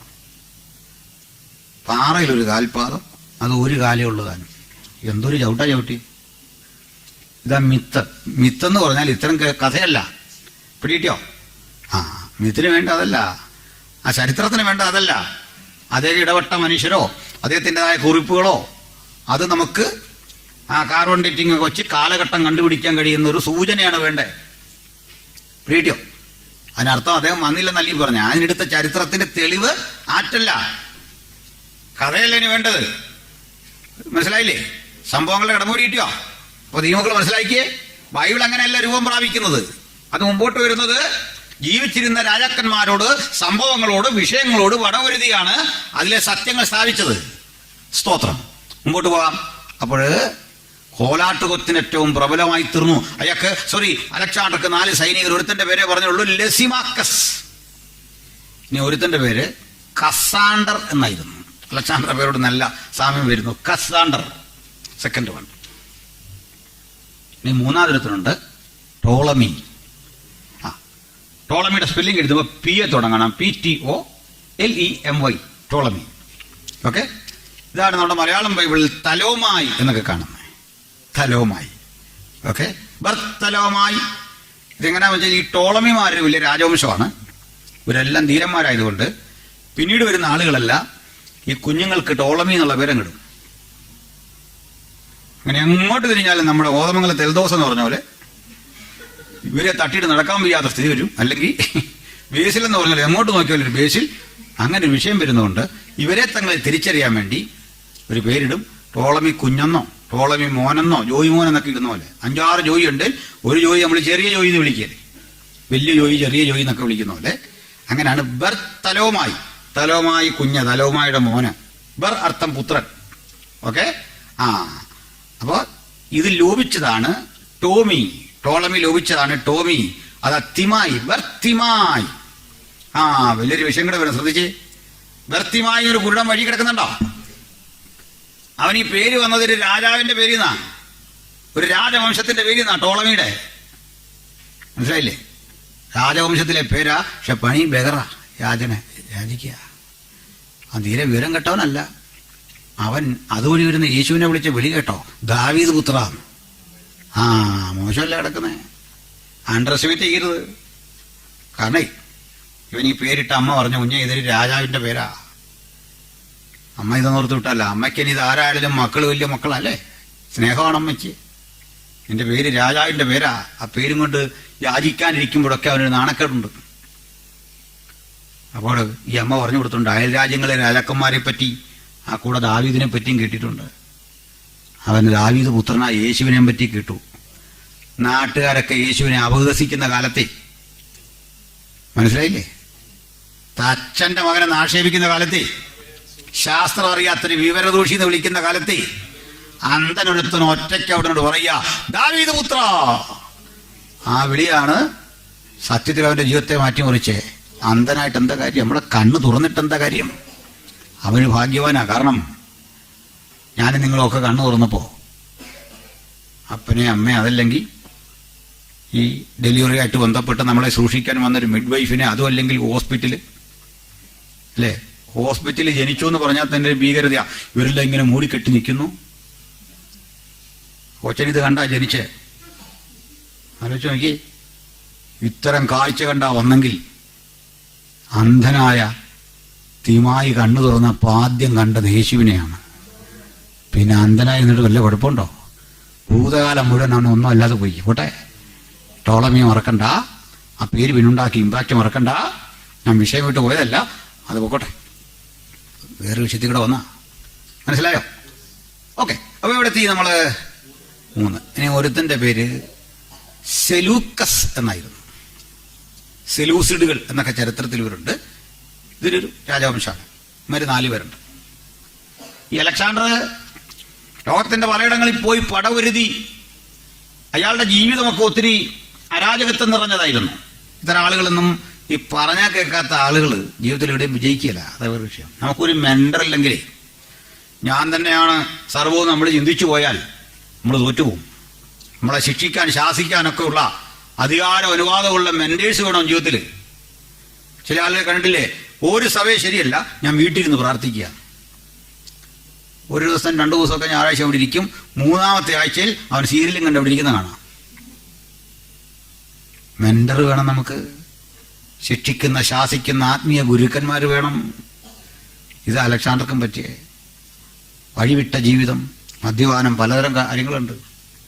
ഇവിടൊക്കെ രോഗിയായി. രോഗം ഗൗരവത്തിൽ എടുത്തില്ല, ട്രീറ്റ് ചെയ്തില്ല. ആ വരുന്ന വഴിക്കാണ് ഞാൻ പറഞ്ഞെന്ന് തോന്നുന്നു, ഇവിടെയാണോ പറഞ്ഞെന്നറിയില്ല, പൗലോസ് ജനിച്ചു വളർന്ന തർസോസിലാ പുള്ളി ലാസ്റ്റ് ചെന്ന്. മനസ്സിലായോ? തർസോസിൽ ഇന്ന് അവിടെ ഒരു നദിയുണ്ട്. ലോകത്തിലെ തന്നെ ഏറ്റവും തണുപ്പേറിയ നദി ഒഴുകുന്ന അതിലെയാണ്. തണുപ്പേറിയ നദികളിലൊന്ന് ഒഴുകുന്ന അതിലെയാണ്. അതിൻ്റെ പേര് സിറ്റ്നസ് എന്നായിരുന്നു. ഈ സിറ്റ്നസ് വന്ന് മെഡിറ്ററേനിയൻ കടലിലാണ് വധിക്കുന്നത്. ഈ സിറ്റ്നസിലൂടെ നമ്മുടെ ആന്റണിയും ക്ലിയോപാട്രയൊക്കെ യാത്ര ചെയ്തിട്ടുണ്ട് ഈജിപ്തിൽ നിന്ന്. സുഖവാസ യന്ത്രമാണ്. കപ്പലിൽ ഇങ്ങനെ മനുഷ്യൻ പോകുമായിരുന്നു. അത്ര തണുപ്പുള്ള സ്ഥലമാണ്. അലക്സാണ്ടർ യുദ്ധം കഴിഞ്ഞൊരു ഉന്മേഷത്തിന് ഈ സ്ഥലം വഴി വന്ന ഈ വെള്ളം ആളുകളെ ഈ സ്ഥലമെല്ലാം കണ്ട് പനിനീര് പൂശി അദ്ദേഹത്തിന്റെ ഭാര്യമാർക്കൊപ്പം വെള്ളത്തിൽ ചാടി കുളിച്ചു. പലരും പറഞ്ഞു ചാടരുത് ചാടരുത്. പക്ഷെ ഈ തണുപ്പേറിയ വെള്ളം സ്വതവേ രോഗിയായിരുന്ന അലക്സാണ്ടറെ ക്ഷീണിതനാക്കി. നീട്ടുന്നില്ല. അയാളുടെ അവസാനത്തെ കുളി അവിടെ ആയിരുന്നു. പിന്നെ കുളിക്കേണ്ടി വന്നില്ല. സുഖമില്ല, കൊണ്ടുപോയി. അത് പിന്നെ പറയാം. പിന്നെ വേറൊരു കാര്യം കൂടെ പറയാം. ഓർത്തപ്പോ ഇവിടെ പൗലോസ് ജനിച്ചു വളർന്ന സ്ഥലമാണ്. വിൽക്കാലത്തിന് 100-300 കൊല്ലം കഴിഞ്ഞല്ലേ. ഇവിടെ പൗലോസ് ജനിച്ചു വളർന്ന സ്ഥലമാണെങ്കിൽ ക്ഷമിക്കണം, ഈ ട്രൗസർ ഇട്ട് നടക്കുന്ന പ്രായമുണ്ടല്ലോ പൗലോസിന്റെ കൊച്ച്, ആ സമയം മുതൽ അങ്ങേര് ചാടി കുളിച്ച വെള്ളം അല്ലേ. അകാലപ്പുറകെ എന്നൊക്കെ പറഞ്ഞ മനുഷ്യൻ ചാടിക്കുളിച്ചൊരു വീര്യം അദ്ദേഹത്തിനുണ്ട്. 25,000 ഗ്രീഷ്യൻ കുതിരപ്പട, ബാൽക്കൻ കുതിരപ്പട, കടയാളികളെ എല്ലാം കൊണ്ട് ലോകം വെട്ടിപ്പിടിക്കാൻ ഇറങ്ങിയവനാണ് അലക്സാണ്ടർ. ഓട്ടം ഇവിടെ വന്നപ്പോൾ നിലച്ചു. ഈ വെള്ളത്തിൽ വെച്ച് തീർന്നു. ഇവിടുന്ന് ലോകം വെട്ടിപ്പിടിക്കാൻ ഒരു പടയാളിയും സ്വന്തം ഇല്ലാതെ, ഒരു നാണയത്തുണ്ട് കയ്യിലില്ലാതെ, ആരുടെയും പിൻബലമില്ലാതെ, ആയുധം കയ്യിലില്ലാതെ ഒരുത്തൻ ഒറ്റയ്ക്ക് യാത്ര പുറപ്പെട്ടു. അതായിരുന്നു പൗലോസ്. 30 കൊല്ലം കഴിഞ്ഞു പറയാ, ഞാൻ നല്ല പോർ പൊരുതു, ഓട്ടം തികച്ചു, സുവിശേഷത്തിന് വേണ്ടി പിടിച്ചെന്ന്. ഇവിടെ മൊത്തം ഇതാ സുവിശേഷത്തിന്റെ ശക്തി. ഈ പവറാ നമ്മിലും വ്യാപരിക്കുന്നേ. ഹല്ലേലൂയ, സ്തോത്രം. ഒന്നിന്റെയും മുമ്പിൽ കീഴടങ്ങാത്തൊരു വീര്യം, ഒരഭിഷേകമായി ദൈവങ്ങളിലെല്ലാം വ്യാപരിക്കട്ടെ. ഹല്ലേലൂയ. ഒരു കറക്കം 30 കൊല്ലം എടുത്തുള്ളൂ. ഞാനതിൽ ആവേശം പറയുന്നൊരു കാര്യം ഓർക്കും. ഈ കൈസർ എന്ന് പറഞ്ഞാലുണ്ടല്ലോ, ചക്രവർത്തിയുടെ സ്ഥാനപ്പേരാ. ഇയാള് നമ്മുടെ പേര് കുറ്റം ചുമത്തും, സുവിശേഷം പ്രസംഗിച്ചു, ജയിലിലോട്ട് പോകാൻ നേരം വായിച്ചു കേൾപ്പിക്കും. എല്ലാ ജയിലിലും അങ്ങനെ അങ്ങോട്ട് കയറുന്നതിന് മുമ്പ് വായിച്ചു കേൾപ്പിക്കും ഇവിടെ കുറ്റസംഗതി. എന്നിട്ടൊരു സാരോപദേശം പോലെ പറയും. ഇവിടെ നിന്ന് ഇറങ്ങിപ്പോകുമ്പോൾ സൽസ്വഭാവിയായി എല്ലാ കുറ്റങ്ങളും ഇവിടെ വെച്ച് തീർത്ത് മാന്യനായി നീ പൊക്കോണം എന്നും പറഞ്ഞാ കേട്ടുന്നേ. പൗലോസാണ് എന്തായിരിക്കും പറഞ്ഞേ, ഈ സുവിശേഷം ഒന്നും പ്രസംഗിക്കല്ലേ, ഇതൊന്നും ഇവിടെ ആവശ്യമില്ല, അതോട് പൊക്കൂ. പൗലോസ് പ്രസംഗിക്കാതിരിക്കുവോ? ഇല്ല. പണ്ഡിതനും പ്രഭാഷണപടുവുമായ പൗലോസിനെ കാണാൻ ആൾക്കാരിലേക്ക് വരും. ആ കൂടെ കൈസറുടെ അരമനയിലുള്ള ചിലർ ഈ കൗൺസിലിങ്ങിനൊക്കെ വന്നു. ഇവനെ ഒന്ന് പറഞ്ഞു തിരിപ്പിക്കാൻ ഞങ്ങളുടെ പരിപാടിയൊക്കെ ഉണ്ട്. ഞങ്ങളൊക്കെ എപ്പോഴും ജയിലിൽ പോയി കൗൺസിലിംഗ് നടത്താറുണ്ട് നാട്ടിലൊക്കെ. കുറ്റവാളികളെ ജീവിതത്തിലേക്ക് തിരിച്ചു കൊണ്ടുവരാനെന്നാ പെർമിഷൻ ഉണ്ടതിന്. ഈ വരുന്നവരൊക്കെ പൗലോസിനെ കണ്ടിട്ട് തിരിക്കാൻ നോക്കിയപ്പോൾ പൗലോസ് അവരെ തിരിച്ചെന്നു.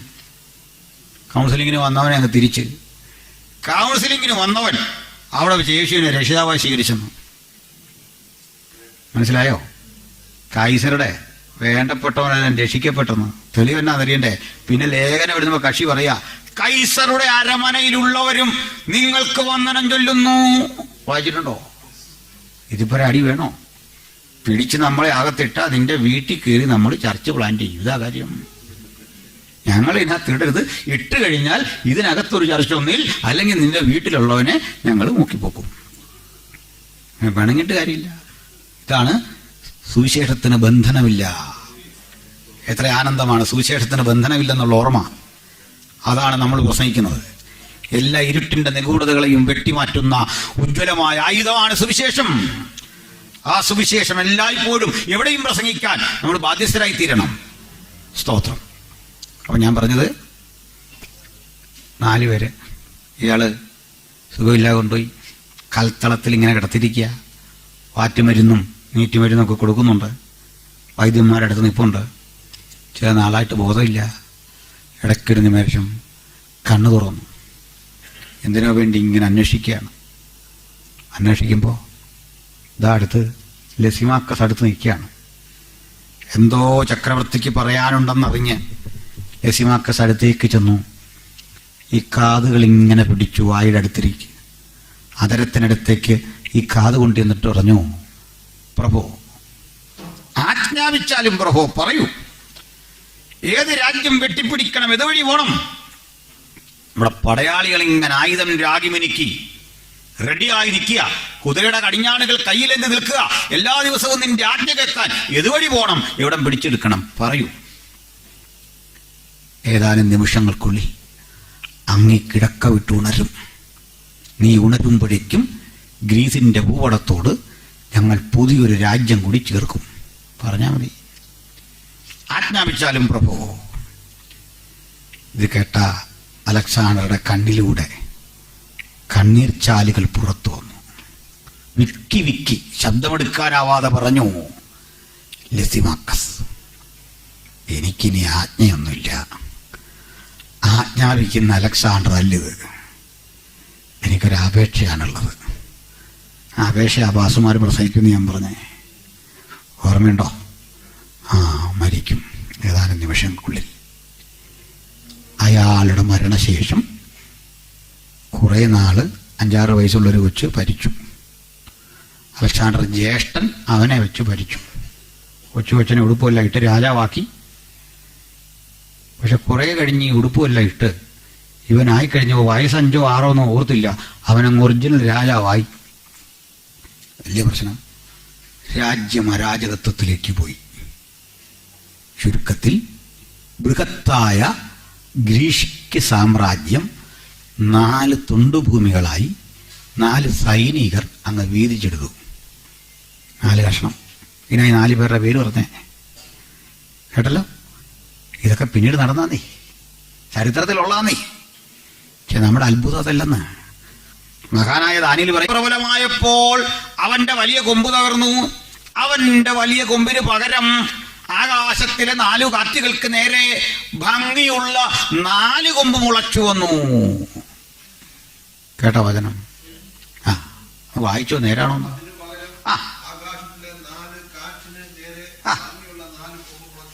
ഇതിപ്പരെ എന്താ നമ്മൾ വിശ്വസിക്കേണ്ട ദൈവജനത്തിന്റെ ശക്തി?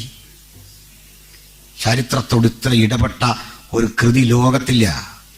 ഈ പുസ്തകത്തോട് കിടപിടിക്കാൻ കഴിയുന്ന ഒരാധ്യാത്മിക ഗ്രന്ഥത്തെ ആർക്കും ഉയർത്തിക്കെട്ടാൻ കഴിയില്ല. ഇതാ ഈ പുസ്തകത്തിന്റെ മഹിമ, അതാ ഇതിന്റെ ശ്രേഷ്ഠത. ഈ പുസ്തകം പ്രസംഗിക്കാൻ കഴിഞ്ഞതും കൊണ്ടു നടക്കാൻ പറ്റുന്നതും വലിയൊരു ഭാഗ്യമാണ്. സ്തോത്രം. പ്രവചനത്തിന്റെ ശക്തി പിടിയിട്ടിയ ഒത്തിരി വിഷയങ്ങളുണ്ട് ഇതിനകത്ത്. അപ്പം 3 സാമ്രാജ്യങ്ങളെ പഠിച്ചു, വയറുവരെ എത്തിയില്ലേ. ഇതിങ്ങനെ ചത്തതിനൊക്കുമോ ജീവിച്ചിരിക്കില്ലോ എന്ന് പോയി അവസാനം BC 63 ആകുമ്പോഴേക്കും റോമൻ സാമ്രാജ്യം ക്രിസ്തുവിന് 63 വർഷം മുമ്പ് നിലവിൽ വന്നു.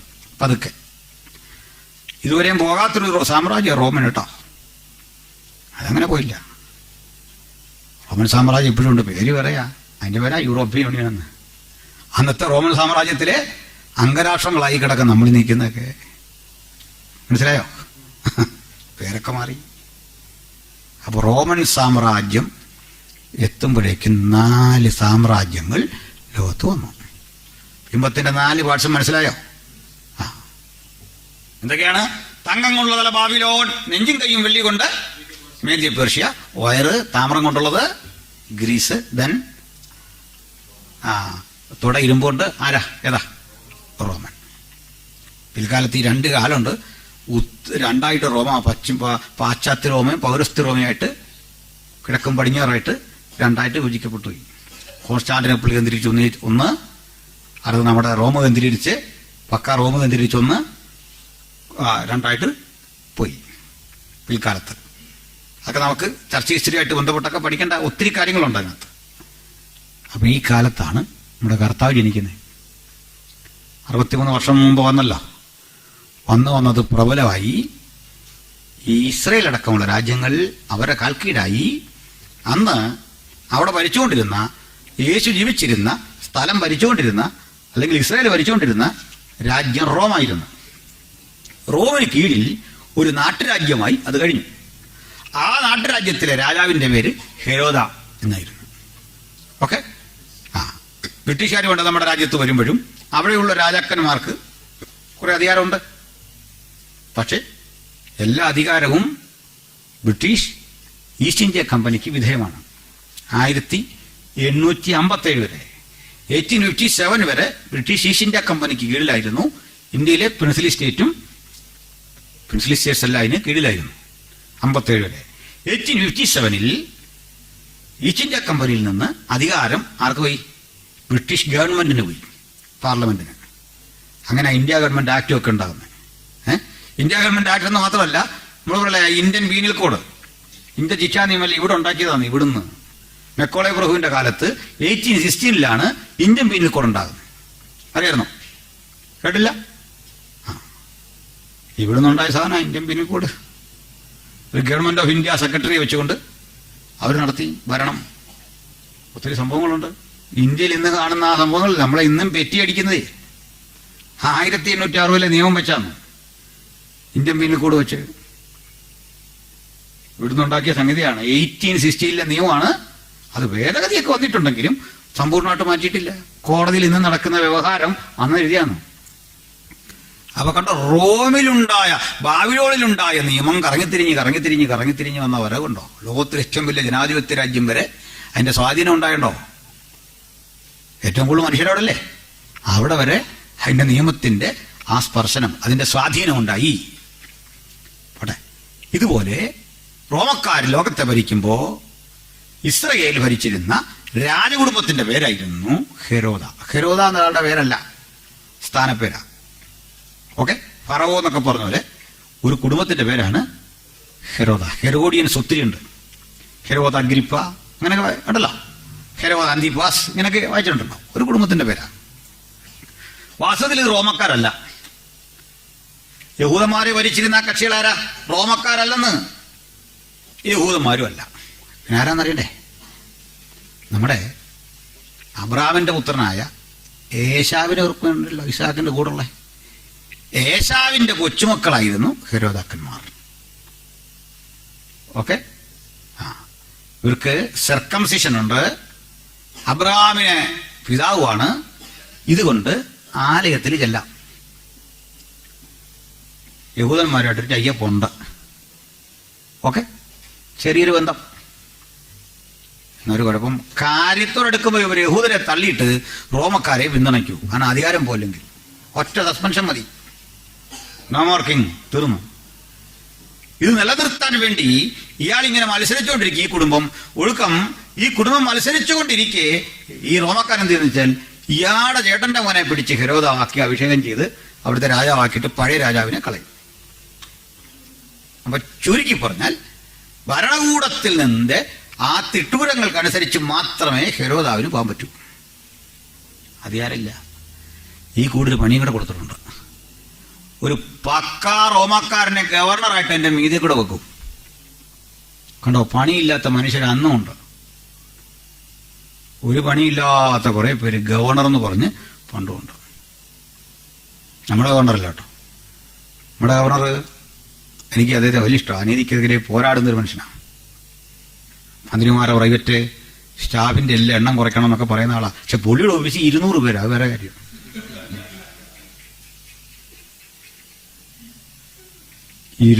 പേര് നമ്മൾ തെറ്റിപ്പോറ്റുന്ന 200 പേരെ. എന്താ ജോലി? ചിലതരം തൊഴിലുണ്ടോ? ഒരു ആവശ്യമില്ലാത്ത കുറെ തൊഴിൽ. ഐക്യരാഷ്ട്രസഭയുടെ സെക്രട്ടറി ജനറൽ ഏറ്റവും അധികം സാലറി വാങ്ങുന്ന ഉദ്യോഗസ്ഥനാണ്. അറിയോ? ലോകത്തെ ഏറ്റവും അധികം സാലറി പ്രതിമാസം വാങ്ങുന്ന ഉദ്യോഗസ്ഥനാണ്. ഇവിടെ ജോലി അറിയോ?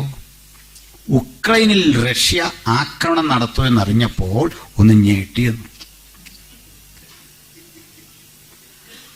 അണ്വായുധം പാകിസ്ഥാൻ പരീക്ഷിച്ചു എന്നറിഞ്ഞപ്പോൾ ഞാനതിനെ അപലപിച്ചു. ഇതിനാണ് ഈ കാശെല്ലാം മേടിക്കുന്നത്. മനസ്സിലായോ? ചിലതരം തസ്തികകളുണ്ട് ഇങ്ങനെ. ഞെട്ടുക, അപലപിക്കുക, ദുഃഖം രേഖപ്പെടുത്തുക, നടുക്കം രേഖപ്പെടുത്തുക, അതിലുള്ള സംഭവം. ഇങ്ങനെ ഞെട്ടുന്നതിനൊക്കെ കാശുണ്ടെങ്കിൽ നമ്മൾ എപ്പോഴേ കോടീശ്വരന്മാരാകേണ്ട നേരം കഴിഞ്ഞു അല്ലേ? ടെൻഷൻ അടിക്കുന്നതിന് പോട്ടെ. അപ്പൊ ഇതുപോലെ ഒരാളെ ആക്കി വെച്ചിട്ടുണ്ട്. അതാ നമ്മുടെ പീലാത്തോസ്. മറക്കല്ല്. യേശുവിൻ്റെ അടുത്ത് തട്ടി കണ്ടു ഉമ്മാർ രണ്ടൂടെ. കാര്യം മനസ്സിലായോ? ഹെരോദാവ് കൈകാര്യം ചെയ്യാതെ അങ്ങോട്ട് വിടും, അവിടുന്ന് അങ്ങോട്ട് വിടും, തിരിച്ച് ഇങ്ങോട്ട് വിടും. കണ്ട പരിപാടി. ഇമാര് നിങ്ങൾ ഉടക്കാരെന്ന് ഭയങ്കര ഉടക്ക്. പൊളിറ്റീഷ്യന്റെ ബുദ്ധിമുട്ട് കണ്ടോ? മനസ്സിലായിട്ടില്ലേ? രണ്ടുകൂട്ടോട് ഇങ്ങനെ അടിക്കുന്നപ്പോഴാ കർത്താവായ യേശു ക്രിസ്തു ജനിക്കുന്നത്.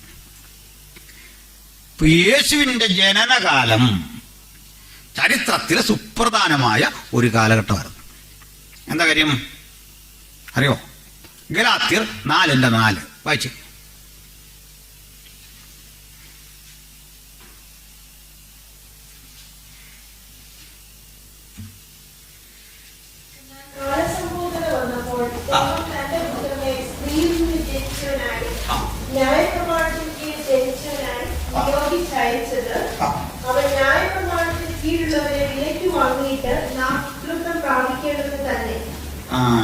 കർത്താവ് ജനിച്ച കാലഘട്ടത്തെ പറയാ.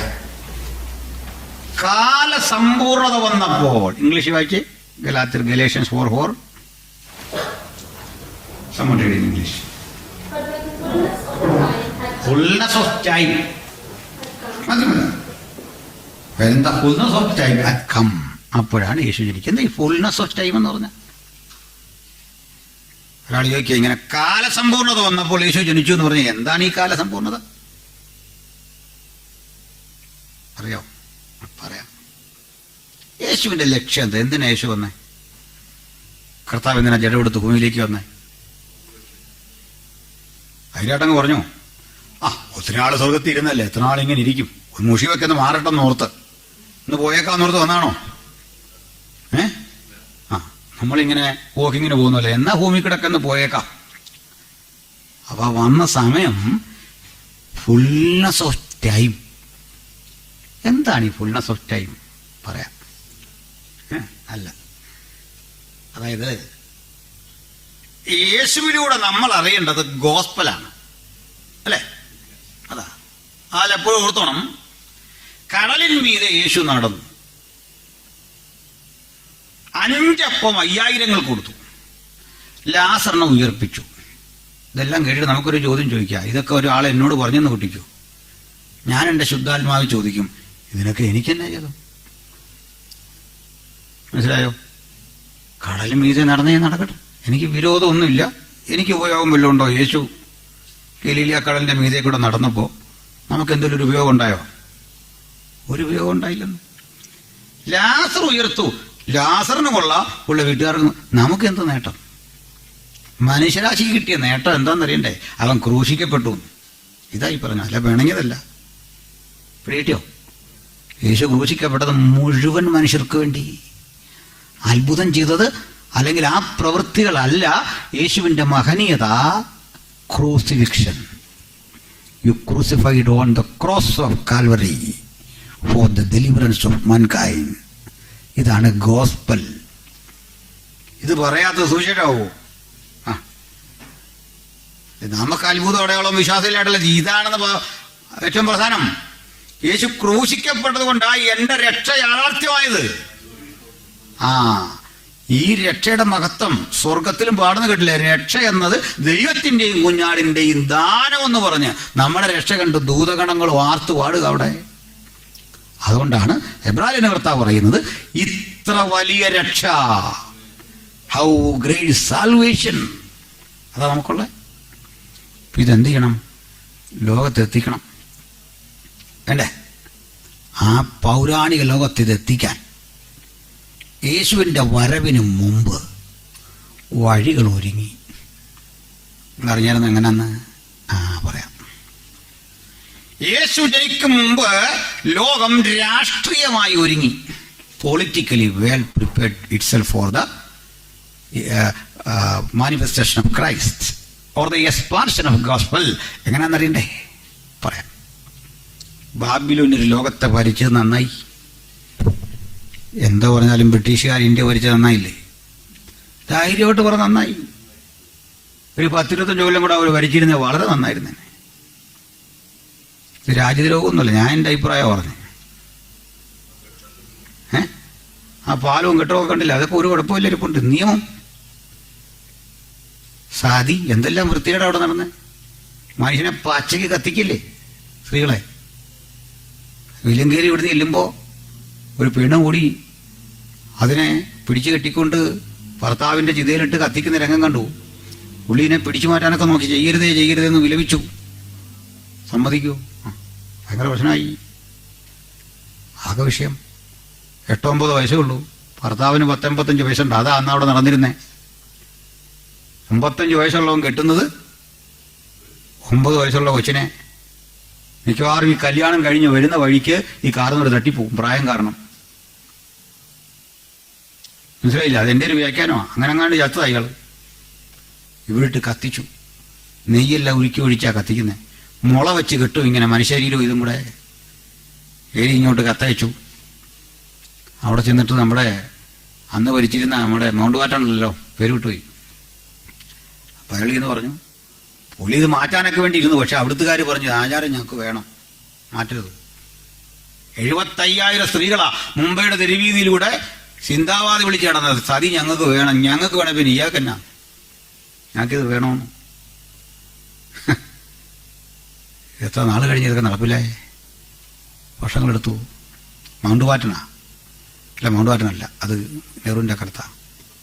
അപ്പോൾ ഒടുക്കം ഇത് 13 കൊല്ലം കൂടെ കഴിഞ്ഞ സതി നിരോധിക്കുന്നത്. സുവിശേഷകരാ അതിൻ്റെ പിന്നിൽ പ്രവർത്തിച്ച്. ഇന്ത്യക്കാരൻ ചരിത്രം എഴുതിയാൽ അതങ്ങ് മിണ്ടുകയല്ല ആ കാര്യം. മനസ്സിലായോ? അല്ല, മറ്റാരുമല്ല, നമ്മളതിൻ്റെ പിന്നിൽ പ്രവർത്തിച്ച് സതിയുടെ ദുരാചാരങ്ങൾക്കെതിരെ പ്രവർത്തിച്ചു. കുഞ്ഞുങ്ങളെ കൊണ്ട് ഗംഗാനദിയിൽ എറിഞ്ഞു കളയുന്ന രീതി ഉണ്ടായിരുന്നു. ഇതിനെതിരെ പ്രതികരിച്ചു. സുവിശേഷമാണ് ഇന്ത്യയെ മാറ്റിയത്. സ്തോത്രം. ഞാൻ ക്രമേണ പറയാം.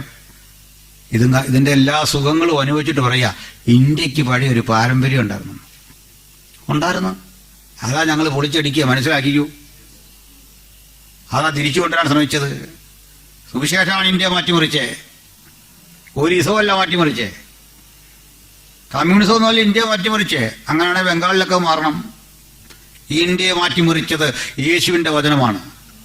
വേഗമുള്ള മനുഷ്യര് കേരളത്തിലൊക്കെ ഉണ്ടായത് സുവിശേഷ നിമിത്തമാണ്.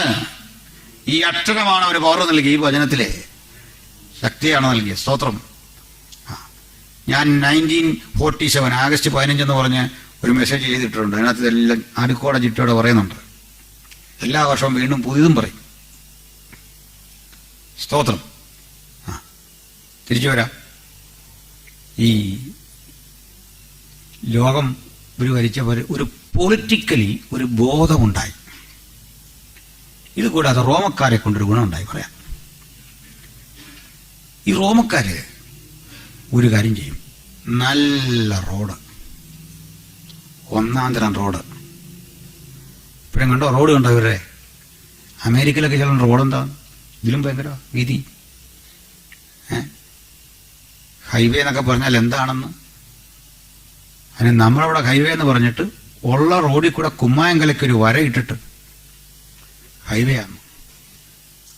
അങ്ങനെ അല്ലെന്ന് നമുക്ക് മനസ്സിലാകുന്നത് ഗൾഫിലും ഇവിടെയൊക്കെ വരുമ്പോഴല്ലേ.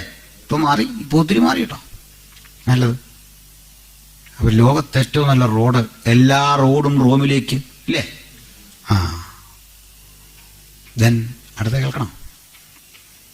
കടൽ വഴിയുള്ള യാത്ര എളുപ്പമാക്കിയത് റോമക്കാരാണ്. വളഞ്ഞു തിരിഞ്ഞിങ്ങനെ കിടക്കുന്ന കടലിടുക്കുകളെ കനാലുകൾ വെട്ടി ഏകീകരിച്ചു. അപ്പം 4-5 മാസം കൊണ്ടുള്ള യാത്ര 2 ആഴ്ച കൊണ്ട് പോവാം. 2 ആഴ്ച എടുക്കുന്ന യാത്രകൾ 2 ദിവസം കൊണ്ട് പോവാം. എളുപ്പമാക്കി. അവിടെ എല്ലാം തുറമുഖങ്ങളായി. ഇപ്പൊ കപ്പൽ പാതയിൽ അതിശക്തമായ പിക്കറ്റിങ്, മറ്റേ പോലീസ് സൈനിക പിക്കറ്റിങ്, അവിടെയൊക്കെ കടൽ കൊള്ളക്കാരെ കൂടെ അമർച്ച ചെയ്തു. വഴി എളുപ്പമായിരുന്നു. എന്താ ഇതൊക്കെ പറഞ്ഞെന്നറിയണ്ടേ? ഈ വഴി കൂടെ പോയില്ലേ സുവിശേഷം അറിയിക്കാൻ പറ്റുമോ? ഇവന്മാര് വെട്ടിയ വഴിയെല്ലാം പ്രയോജനപ്പെടുത്തി നമ്മുടെ പൗലോസും ഒക്കെയാണ്, തിമോഥെയോസും ഒക്കെ. മനസ്സിലായോ? ഇവന്മാരെന്തോ ചെയ്തു, അതെല്ലാം ഗുണം ചെയ്ത് നമുക്കാണെന്ന് ഗോസ്പൽ എത്തിക്കാൻ പറ്റി. അതിൽ റോമർക്കും കൊരിന്ത്യർക്കും ഒക്കെ എഴുതുമ്പോൾ പറയാ, നിങ്ങളുടെ വിശ്വാസം മുഴു ലോകത്തിലും പ്രസിദ്ധമായിരിക്കുന്നു. നിങ്ങളുടെ ലേഖനം കൊണ്ട് ലവോദിക്കയെ കൊടുക്കണം, ലവോദിക്ക എന്നുള്ളത് നിങ്ങളും വായിക്കണം. ഈ വഴി ലോകത്തെ ഒറ്റക്കെട്ടാക്കി. ഇതാണ് പൊളിറ്റിക്കലി പ്രിപ്പയർഡ് ആയിരുന്ന ഗോസ്പൽ എക്സ്പാൻഡ് ചെയ്യാൻ പാകത്തിന്. അതാ കാലസമ്പൂർണത. മനസ്സിലായോ? ഒരു പോയിന്റ്. അടുത്തെങ്കിലും പ്രധാനപ്പെട്ട ഒരു കാര്യമുണ്ട്. ഇങ്ങനെ വഴി ഉണ്ടായാൽ പോരാ. ഭാഷ. ലോകം അന്ന് ഗ്രീക്കുകാരുടെ കാലത്ത് ഒരു ഭാഷയ്ക്ക് കീഴിൽ അമർന്നു. അതാ ഗ്രീക്ക്. തോന്നോ? Greek. In ancient time, Greek was the lingua franca of the ancient world. പൗരാണിക ലോകത്തിലെ ലിംഗ്വാ ഫ്രാങ്ക്വ. അത് ലിംഗ്വാ ഫ്രാങ്ക്വ ഇന്ന് ഇംഗ്ലീഷ് പോലെയാണ് അന്ന് ഗ്രീക്ക് എന്ന് എല്ലാവർക്കും അറിയാവുന്ന ഭാഷ. ഓക്കെ. അപ്പൊ ഈ ഭാഷ പ്രസംഗിച്ചാൽ മതി. മനസ്സിലായോ? ഈ ഭാഷയിൽ പ്രസംഗിച്ചാൽ എല്ലാവർക്കും മനസ്സിലാവുന്നു ഗ്രീക്ക് ഇന്ന് ഇംഗ്ലീഷ് പോലെയാണെന്ന്. അല്ല, അന്യഭാഷയെന്ന് പറഞ്ഞാൽ സുവിശേഷം അറിയിക്കാനുള്ള ഒരു ഭാഷയല്ലെന്ന്. കാരണം ഗ്രീക്ക് അറിയാവുന്ന എല്ലായിടത്തും. ചില ആൾ പറയുന്നത് അന്യഭാഷ എന്ന് പറഞ്ഞു കഴിഞ്ഞാൽ സുവിശേഷം അറിയിക്കാൻ അന്നേരം കിട്ടിയൊരു ഭാഷയാണ്. No, never. എന്താ തെളിവ്? ഓർത്തപ്പോ പറയാം, ഒരു ഉപദേശം കൂടെ പഠിച്ചു നോക്കൂ. അന്യഭാഷ എന്താണെന്നാ ബൈബിൾ പറയുന്നേ? അന്യഭാഷയിൽ സംസാരിക്കുന്നവൻ, ഉപദേശമായിട്ട് ഞാൻ അല്പോളം നിർത്തി പറയാം, എന്നിട്ട് നമുക്ക് ബാക്കി നാളെ ചിന്തിക്കാം. ശ്രദ്ധിച്ചേ, അന്യഭാഷയിൽ സംസാരിച്ചപ്പോൾ അപ്പോസ്തല പ്രവൃത്തിയിൽ എല്ലാവർക്കും മനസ്സിലായി അല്ലേ? മനസ്സിലായോ? എല്ലാവർക്കും മനസ്സിലായില്ല. മനസ്സിലാകാത്തവൻ പറഞ്ഞു മാരി വെള്ളം അടിച്ചെന്നു. മനസ്സിലായവൻ പറഞ്ഞു അയ്യോ ഇവർ ദൈവത്തിന്റെ വൻകാര്യങ്ങൾ സംസാരിക്കുന്നു. പിടിയോ? അന്ന് 10-18 ഭാഷക്കാരവിടെ ഉണ്ട്. ചിലർക്ക് ഇതങ്ങ് മനസ്സിലായി, ചിലർ പറഞ്ഞ് പിടികിട്ടുന്നില്ല. Acts of the apostle chapter 2 മാത്രമേ അന്യഭാഷ പറഞ്ഞത് മനസ്സിലായിട്ടുള്ളൂ. Rest of the Bible you cannot see. എന്താ കാര്യം? കൊർന്നല്യോസിന്റെ വീട്ടിൽ അന്യഭാഷയെ സംസാരിച്ചു എല്ലാവരും. അവിടെ ഉണ്ടായതല്ലോ. അത് മാത്രമല്ല, അവിടെ പറയുന്ന ഒരു കാര്യം അവിടെ ഇല്ല. അഗ്നിജാല പോലെ പിളർന്നിരിക്കുന്ന നാവുകൾ പ്രത്യക്ഷമായില്ല. ഓരോരുത്തന്റെ മീതെ പതിഞ്ഞില്ല. വലിയൊരു ശബ്ദം ഉണ്ടായില്ല. ഉണ്ടായോ? ഇല്ല. അതിന്റെ അർത്ഥം ബൈബിളിലെ ഇൻസിഡൻസ് ആവർത്തിക്കാറില്ല, ആവർത്തിക്കണമെന്നില്ല. കോപ്പി ബുക്ക് ശൈലിയിൽ അവിടെ കണ്ടതെന്തോ അതേപോലെ ഇവിടെ, ഇതേപോലെ അവിടെ, അങ്ങനെയല്ല. ത്രെഡ് കറക്റ്റാ, സൈനുകൾ വ്യത്യാസമാണ്. മനസ്സിലായോ? വ്യക്തമാണോ? മനസ്സിലായോ? നമ്മുടെ പാട്ട് തന്നെ ഓർത്തെ, അഗ്നിജ്വാല പോലെ വരിയിലെന്നങ്ങനെ കഴിഞ്ഞു എന്നത്. തീ പോലെ ഇറങ്ങണമേ, പാമ്പ് പോലെ ഇടണമേ എന്നൊക്കെ ഇപ്പൊ പറഞ്ഞു കഴിഞ്ഞാൽ വരിയല്ല, കഴിഞ്ഞുപോയി. മനസ്സിലായോ? ഒരു തവണയും കണ്ടുള്ള അങ്ങനെ. പിന്നെ എവിടെ നമ്മൾ നോക്കിയാലും മനസ്സിലാകുന്നത് ഇങ്ങനെ കൊടിയ മുഴക്കമില്ല. നിങ്ങളെല്ലാം അന്യഭാഷ പ്രാപിച്ചോരാ. ഈ കൊടിയ മുഴക്കം നിങ്ങളെല്ലാം കേട്ടോ. അഗ്നിജാലം പോലെ വിളന്നിരിക്കുന്ന നാവ് വന്നോ? പക്ഷെ അന്യഭാഷ കിട്ടിയില്ലേ? മനസ്സിലായോ? സെയിം ആ സിറ്റീസ് എടുത്ത് ഇങ്ങോട്ട് വെക്കുന്ന പണിയല്ലെന്ന്, വ്യത്യസ്തമാണ്. ഇനി അതവിടെ നിൽക്കട്ടെ. ഇതിനെ മൊത്തത്തിൽ പറയാ അനുഭവങ്ങളാക്കണ്ടേ അവരുടെ, സംശയമൊന്നുമില്ല. അനുഭവം പക്ഷേ ഡോക്ടറിനല്ല. അനുഭവം നല്ലതാ, അനുഭവം ഇല്ല പിന്നെ കാര്യമുണ്ടോ? ക്രിസ്തു ആസ്വദിക്കാനുള്ളതാ അനുഭവം, ഡോക്ടറിനല്ല, ഉപദേശമല്ല. ഉപദേശം ഇവിടെ എഴുതിയിരിക്കുന്നറിയണ്ടേ? ഞങ്ങൾ എന്ത് ചെയ്തു അത് ഉപദേശമല്ല, നിങ്ങൾ എന്ത് ചെയ്യണം അത് ഉപദേശം. പിടികിട്ടിയോ? പിടികിട്ടിയോ? യു ഹാവ് ടു ഡു, ഇതാണ് ഉപദേശം. കൊരിന്ത്യ ലേഖനത്തിൽ ഉപദേശമാണ് പറഞ്ഞത് എങ്ങനെ കൈകാര്യം ചെയ്യണത്, ഡിസിപ്ലിൻഡ് ആയിട്ട് ചെയ്യുന്ന കാര്യം പറഞ്ഞിരിക്കുക. അപ്പോസ്തല പ്രവൃത്തി 1 കൊരിന്ത്യർ 14:1 കൊണ്ട് വായിച്ചു വരുമ്പോൾ, 2 പോലും വായിച്ചു വരുമ്പോൾ പറയാണ് എല്ലാവരും വാഞ്ചിക്കണം എന്നൊക്കെ പറഞ്ഞിട്ട്, അന്യഭാഷയിൽ സംസാരിക്കുന്നവൻ എന്താ അർത്ഥം? മനുഷ്യരോടല്ല, ദൈവത്തോടത്രേ. മനസ്സിലായോ? മനസ്സിലായെന്ന് ഞാൻ ചോദിച്ചത്. ഞാനിപ്പോൾ ഇങ്ങനെ കേട്ടിട്ട് പാസ്റ്റർ പറയുന്നത് എനിക്ക് മനസ്സിലാകുന്നില്ലെന്ന് വെച്ചോ, ഒരു തെറ്റും വേണ്ട. എന്താ കാര്യം? പാസ്റ്റർ എന്നോടാണോ പറഞ്ഞേ? ആണോ? പതിനടിക്കര മനുഷ്യരോടല്ലെന്ന്, ദൈവത്തോടത്രേ. ആരും തിരിച്ചറിയുന്നില്ലെന്ന്. ആരും തിരിച്ചറിയുന്നില്ലെങ്കിൽ പിന്നെ അച്ഛനെ തിരിച്ചറിയണമെന്നാണ് നിർബന്ധം. മനസ്സിലായില്ലേ? ആരും തിരിച്ചറിയുന്നില്ല, എനിക്ക് മാത്രം തിരിച്ചറിയണമെന്നുണ്ടോ? ഇല്ലെന്ന്.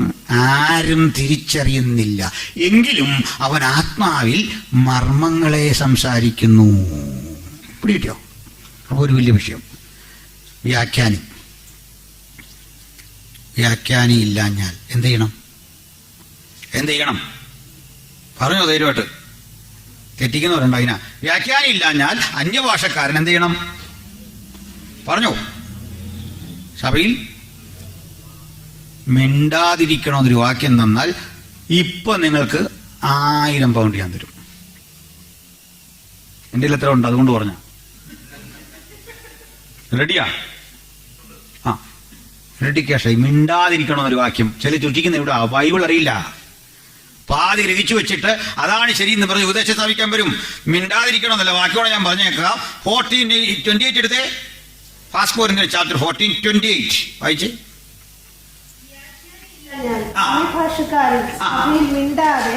തന്നോടും ദൈവത്തോടും സംസാരിക്കട്ടെ. അതിന്റെ അർത്ഥം എന്താ? മിണ്ടാതെ സംസാരിക്കണം. മനസ്സിലായോ? മിണ്ടാതെ സംസാരിക്കണം എന്ന് വെച്ചാൽ പബ്ലിക് ന്യൂസൻസ് ആകരുതെന്ന്. ഇപ്പൊ മനസ്സിലായോ? അതാ നമ്മൾ തെറ്റിക്കുന്നുണ്ടോന്നോട് നോക്കിക്കേ. ഇതിനകത്ത് മനുഷ്യനെ കുറ്റം പറഞ്ഞിട്ട് കാര്യമില്ല. ചില ആളുകൾ ഈ അന്യഭാഷ ഇങ്ങനെ പറഞ്ഞ് ആരാധിച്ചുകൊണ്ടിരിക്കുമ്പോൾ അത് നടക്കട്ടെ. അപ്പൊ നമ്മൾ കയറി ചെന്നാൽ നമ്മുടെ കൈ തന്നെ ചൊറ ഇവിടെ ഇരിക്കാൻ പറയും. ഇരുന്ന് പുള്ളീൻ്റെ വാക്ക് ഇങ്ങനെ കൈയടിക്കും. എന്നിട്ട് തിരിഞ്ഞു വന്ന് ചോദിക്കും, ചായ വിത്തൗട്ടാണോ? വിത്തൗട്ടാ. പിന്നെ ഇതിന്റെ ബാക്കി പറയും. 10 മിനിറ്റ് അതും കഴിഞ്ഞുകൊണ്ട് ചോദിക്കും, ഇല്ലിക്കുട്ടിയും കുഞ്ഞുങ്ങളൊക്കെ സുഖമായിട്ടിരിക്കുന്നു? സുഖമായിട്ടിരിക്കും. പിന്നെയും കുറച്ച് നേരം അടിയിട്ട് ചോദിക്കും, ഏത് ഫ്ലൈറ്റിനാ വന്നേ? മനസ്സിലായില്ലേ? അതൊരു ടീം. ചില ടീമുണ്ട് ഈ തടി പിടിക്കുന്ന പോലെ. തടി പിടിക്കുന്നൊരു പാട്ട് പാടുമല്ലോ, ഏലയ്യ ഏലയ്യ എന്നൊക്കെ പറഞ്ഞ് കുറെ പേര് വാദി പറയുന്നു, കുറെ പേര് അല്ലാതെ പറയുന്നു. കണ്ടു നിൽക്കുന്നതിന് സംശയം വരുമെന്ന് അവന്റെ കുഴപ്പമാണോ? ആ ബൈബിള് പറഞ്ഞൊക്കെ അച്ചടക്കം ഉണ്ട്, അത് സംസാരിക്കേണ്ട സ്ഥലം, സംസാരിക്കേണ്ട രീതി പിടികിട്ടിയോ? നിങ്ങൾ പിണങ്ങി, മനസ്സിലായില്ലേ? അന്യഭാഷ വസ്തുതാപരമാണ്. അത് മനുഷ്യരോട് പറയാനുള്ളതല്ല, ദൈവത്തോട്. സ്തോത്രം. വിശേഷിച്ച് പേഴ്സണൽ ലൈഫിലാണ് ഏറ്റവും അധികം ഉച്ചരിക്കണ്ടേ. അതിനിടയ്ക്ക് ചർച്ചയിൽ പറയാമോന്ന് ചോദിച്ചാൽ പറയാം. എന്താ കാര്യം? അവിശ്വാസികൾ അകത്ത് വന്നാൽ നിങ്ങൾക്ക് ഭ്രാന്തുണ്ടെന്ന് പറയില്ലയോ? സത്യ അവിശ്വാസികളില്ലല്ലോ ചർച്ചിലോട്ട് വരാൻ. ഞാൻ പറഞ്ഞത് അങ്ങനെയല്ല, അവിശ്വാസികളല്ല വരുന്നത്. അപ്പം നമ്മൾക്ക് പരസ്പരം അറിയാവുന്നത് കൊണ്ട് പ്രശ്നമില്ല. ഇച്ചിരി ശബ്ദം എടുത്താലും പ്രശ്നമില്ലെന്ന് മനസ്സിലായില്ലേ? ആ എന്നാൽ ഇതേ പണി കൺവെൻഷൻ വെച്ചിട്ട് മൈക്ക് വെച്ചിട്ട് മുമ്പ് പറഞ്ഞ തടി പിടിക്കുന്ന പണി കാണിച്ചിട്ട് പ്രൈസ് ആൻഡ് വർഷിപ്പാന്ന് പറഞ്ഞു കഴിഞ്ഞാൽ ഇറ്റ് ഈസ് നോട്ട് ബിബ്ലിക്കൽ. ഭാവിയായ മനുഷ്യനത് കേട്ടുകൊണ്ട് പുറത്ത് നിൽക്കുകയാണ്. അവനവർക്ക് ഇത് എന്താ, മനസ്സിലായോ? ഈ പ്രശ്നമുണ്ട്, തിരുത്തേണ്ട കാര്യമുണ്ട് ഇവിടെ. അടാ മറ്റവനെ അവിശ്വസിക്കുന്നേ, മറ്റവനെ അവിശ്വസിക്കാൻ വഴിയിട്ട് കൊടുത്തിട്ട് അതൊന്നും പറഞ്ഞിട്ട് കാര്യമില്ല. അതിൻ്റെ അർത്ഥം ഇത് പണ്ടേ തീർന്നു പോയി എന്നാണോ ചിലർ പറയുന്നത്? ഇതെല്ലാം കൂടെ ദൈവം ഒരു കാലഘട്ടത്തിലേക്ക് കൊടുക്കുക. തെളിവെന്നാ? തെളിവ് പറ. ഇതെല്ലാം കൂടെ ദൈവം ഇടയ്ക്ക് വെച്ച് പിൻവലിച്ചു. സുഹൃത്തെ എന്നാന്ന് പറഞ്ഞാൽ ഞാൻ പറഞ്ഞു, ഇത് തുടങ്ങിയ ഒരു കാലം ഞാൻ പറയാം. അപ്പോസ്തലപ്രവൃത്തി 2. ഇതെന്നാ പിൻവലിച്ചേ? ഒരു കാലം പറയാമോ? എനിക്ക് ഡേറ്റ് അറിയാവുന്നത് തുടങ്ങിയേ. എന്താ കാര്യം? കർത്താവായ യേശു ക്രിസ്തു മരിച്ചടക്കപ്പെട്ട ആ ഡേറ്റ് AD 29, 30, ഒരു വർഷം തെറ്റിക്കോട്ടെ. AD 30 ഒരു പെസഹയാണ് മരിച്ചതെങ്കിൽ ഒരു പെന്തക്കോസിന്റെ അന്നാണ് അന്യഭാഷ വന്നത്. കോടിയ ശബ്ദത്തിൽ ഭയങ്കര ഇടിമുഴക്കം പോലെ. അന്യഭാഷ മാത്രമല്ല, കൃപാവരങ്ങളൊക്കെ ഉണ്ട്. ഇതെന്നാ നിലച്ചേ? ഒരു ഡേറ്റ് പറയാമോ? ഏകദേശം 10 വർഷം തെറ്റിക്കോട്ടെ. 10 വർഷത്തെ കൃത്യത വേണ്ടെന്നേ. ഒരു സമയം പറയാവോ? 5 ഡിബേറ്റ് കിടപ്പുണ്ട് ഓൺലൈൻ, നിങ്ങൾ കണ്ടാൽ മതി. 5 ഡിബേറ്റ്. അപ്പോഴൊക്കെ പിന്നെ അവർ പറഞ്ഞു, ഇവർ പറഞ്ഞു, അപ്പുറത്തെ പറഞ്ഞു, ഇപ്പുറത്തെ പറഞ്ഞു, വ്യാഖ്യാനമില്ല, ഇങ്ങനെ പറഞ്ഞ് പോവായിരുന്നു. അപ്പൊ കൃപാവരങ്ങളല്ല ഇപ്പോഴും ഉണ്ട്. ഒരു സംശയ കാര്യത്തിൽ വേണ്ട. അതിന്റെ വിവേകത്തോടു കൂടി ഉപയോഗം ബൈബിൾ കർശനമാക്കുന്നു. ഓക്കെ. ഇപ്പൊ ഗ്രീക്ക് ലിംഗോഫണങ്കുമായി മുഴു ലോകത്തിന്റെയും ഭാഷയായി. അപ്പൊ ഈ ഭാഷയിൽ പ്രസംഗിക്കുക. അങ്ങനെ ഭാഷാപരമായി, മതപരമായി, സാമൂഹ്യമായി, പൊളിറ്റിക്കലി ലോകമൊരുങ്ങി കർത്താവായ യേശു ക്രിസ്തു ജനിച്ചു. മനസ്സിലായോ? അതാ കാലസമ്പൂർണ്ണ. ഗലേഷ്യൻസ് 4:4. ഇങ്ങനെ നിർത്താൻ നമുക്ക്. ഇന്ന് നിങ്ങൾ സൂക്ഷിച്ചു നോക്കിയാൽ കാലം വീണ്ടും ഒരു സമ്പൂർണതയിലേക്ക്. ലോകത്തൊന്നാം നിര യാത്രാ സൗകര്യം, എത്ര എയർപോർട്ടുകൾ, എത്ര നല്ല റോഡുകൾ. ഞാൻ മനസ്സിലാക്കുന്ന ടാറ്റ തന്നെ 500 പുതിയ ഫ്ലൈറ്റ് ബുക്ക് ചെയ്തു. എയർ ഇന്ത്യയുടെ പഴയ ചാവല്യമൊക്കെ മാറുക പുള്ളി എടുത്തു. ആകാശ അധികാരം എടുത്തവർ, ആധിപത്യം ഇന്ത്യയിൽ.